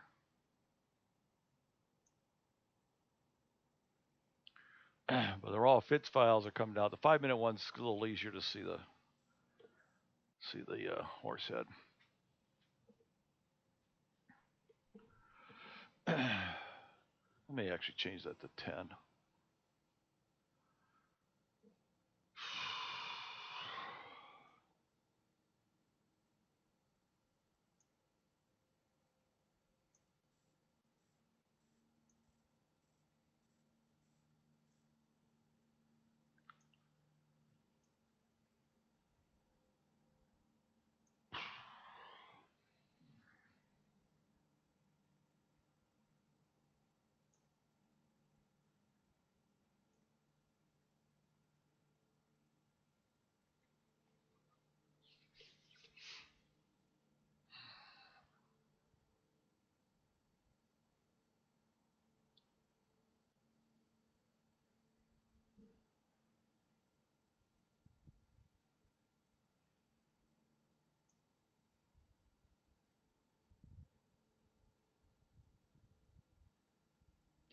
You know, if I had to pick a place to set up an observatory, I'd make sure the cities were all north of me.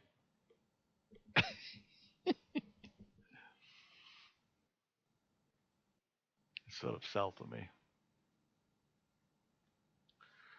It's one nice thing about my buddies that live out there in Manchester. They've got their southern horizons are pretty good because there's no big city south of them for I don't know 100 miles. I don't know why this thing's registering. You have to move 100 miles to get that. Yeah.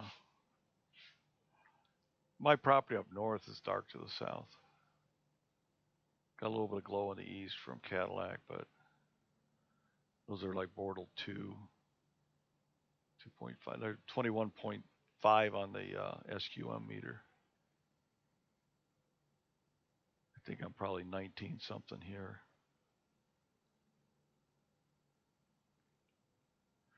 But it means hauling everything up there and spending 2 weeks hoping to get a couple of clear nights.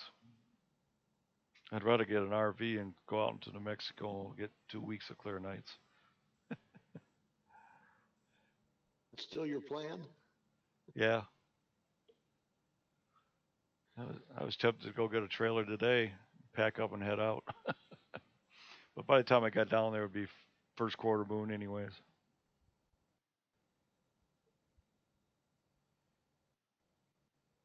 I don't know what this Astro Toaster's doing, but it doesn't seem to be doing anything useful. I think I'll stop it and tell it to recalibrate the darks. So we're getting on towards the dinner hour out here on the West Coast. Oh, that's right. So yeah, there's a big time difference. Yeah, it's 20 to 9 here. It's almost my bedtime. Yeah. Yeah. So I'll catch you on another evening. Okay. Have a good one. Yeah, bye.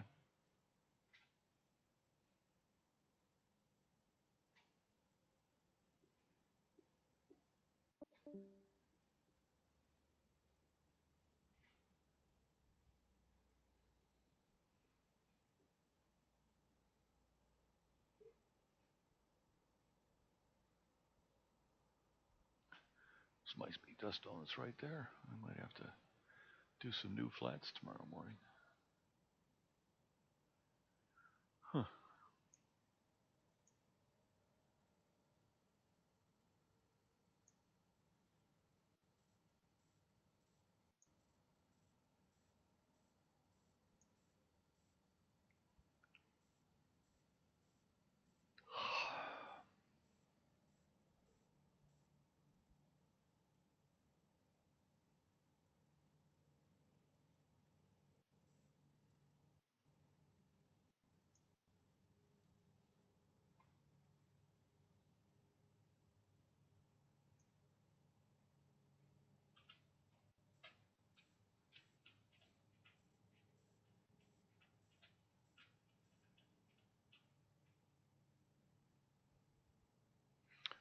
All right, now let's stack this stuff.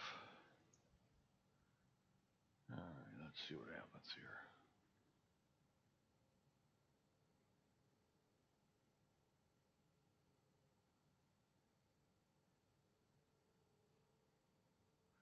I'll bet it doesn't like those 2-minute jobs. Might be why it's giving me a hard time here.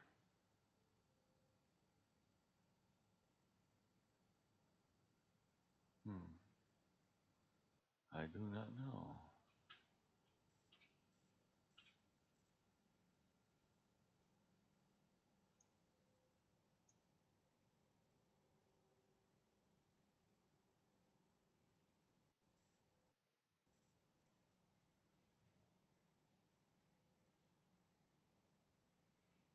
How many are we in here? We're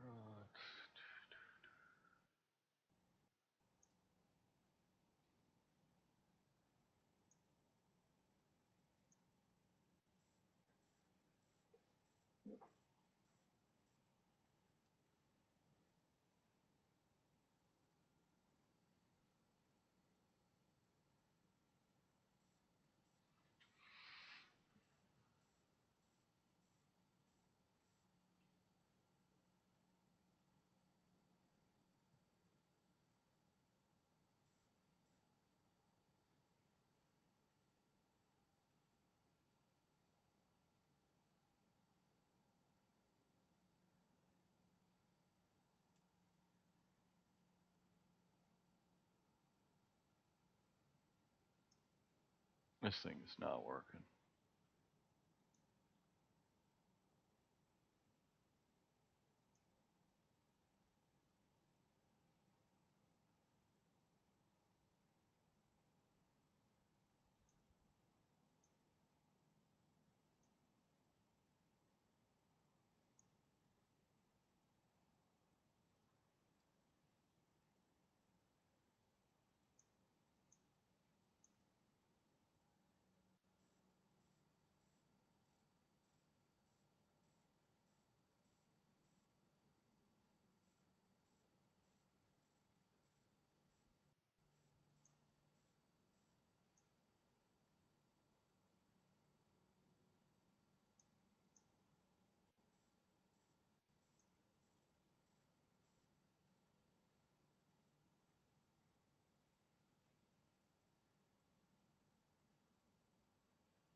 I'm using way too many stars. Yeah, I guess that's good enough. Okay, finally. Alright, monitor, stack, refresh. Here we go. Now at least I can see what the color is going to look like.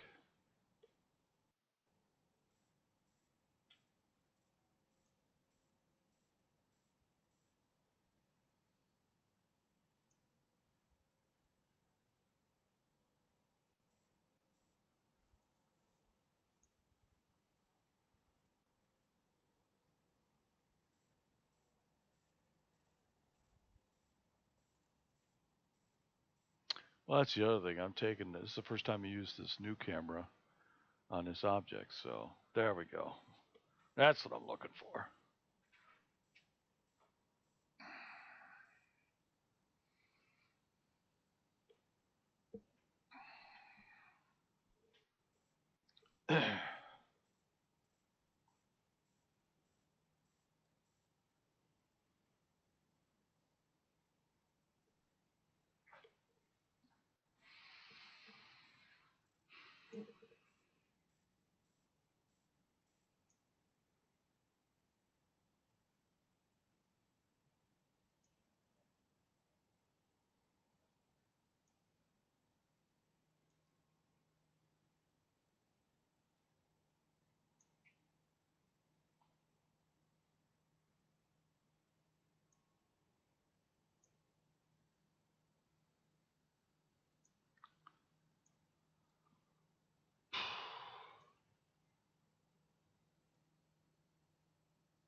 I'll just make the acquisition side a little smaller and the display side a little bigger here so we can see what's going on.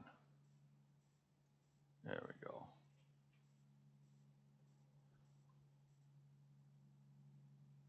In fact, I think I'll move this guy over here.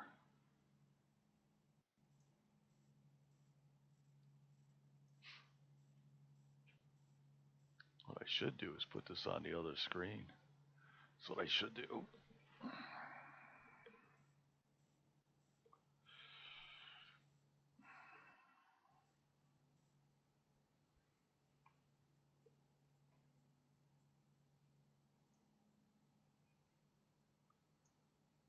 But this will work out fine.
Oh, am I getting some fog in there? Oh man, I'm getting fogged up.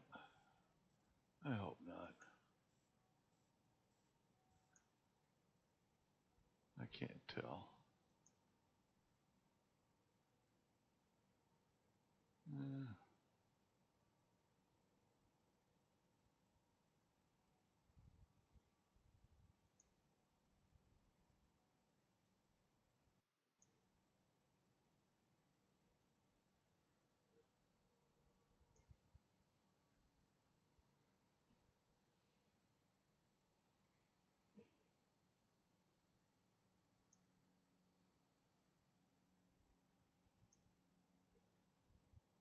That's possible. I'm getting frosted over.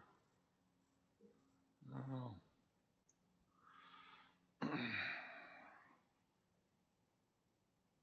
Center's getting kind of smoochy. It's not what I expect to see. Oh man, let's take a look at that. I gotta take a look at that, see what's going on.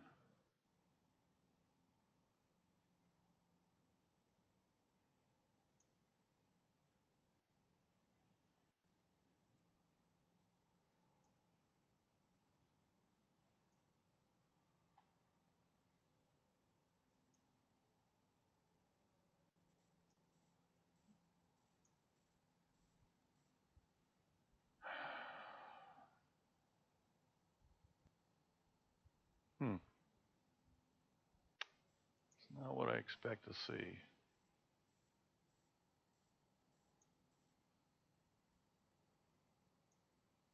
I might be getting a little bit of something going on there. I don't know.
I think I'm getting some frosts or dew on the central part of the diagonal.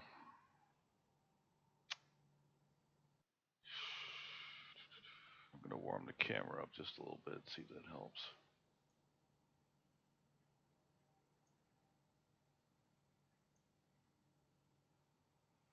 I had this happen up north.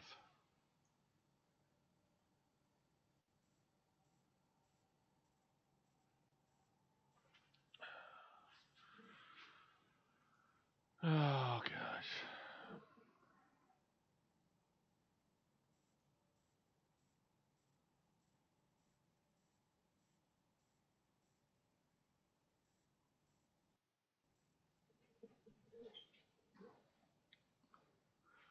But they don't have this problem down in the desert.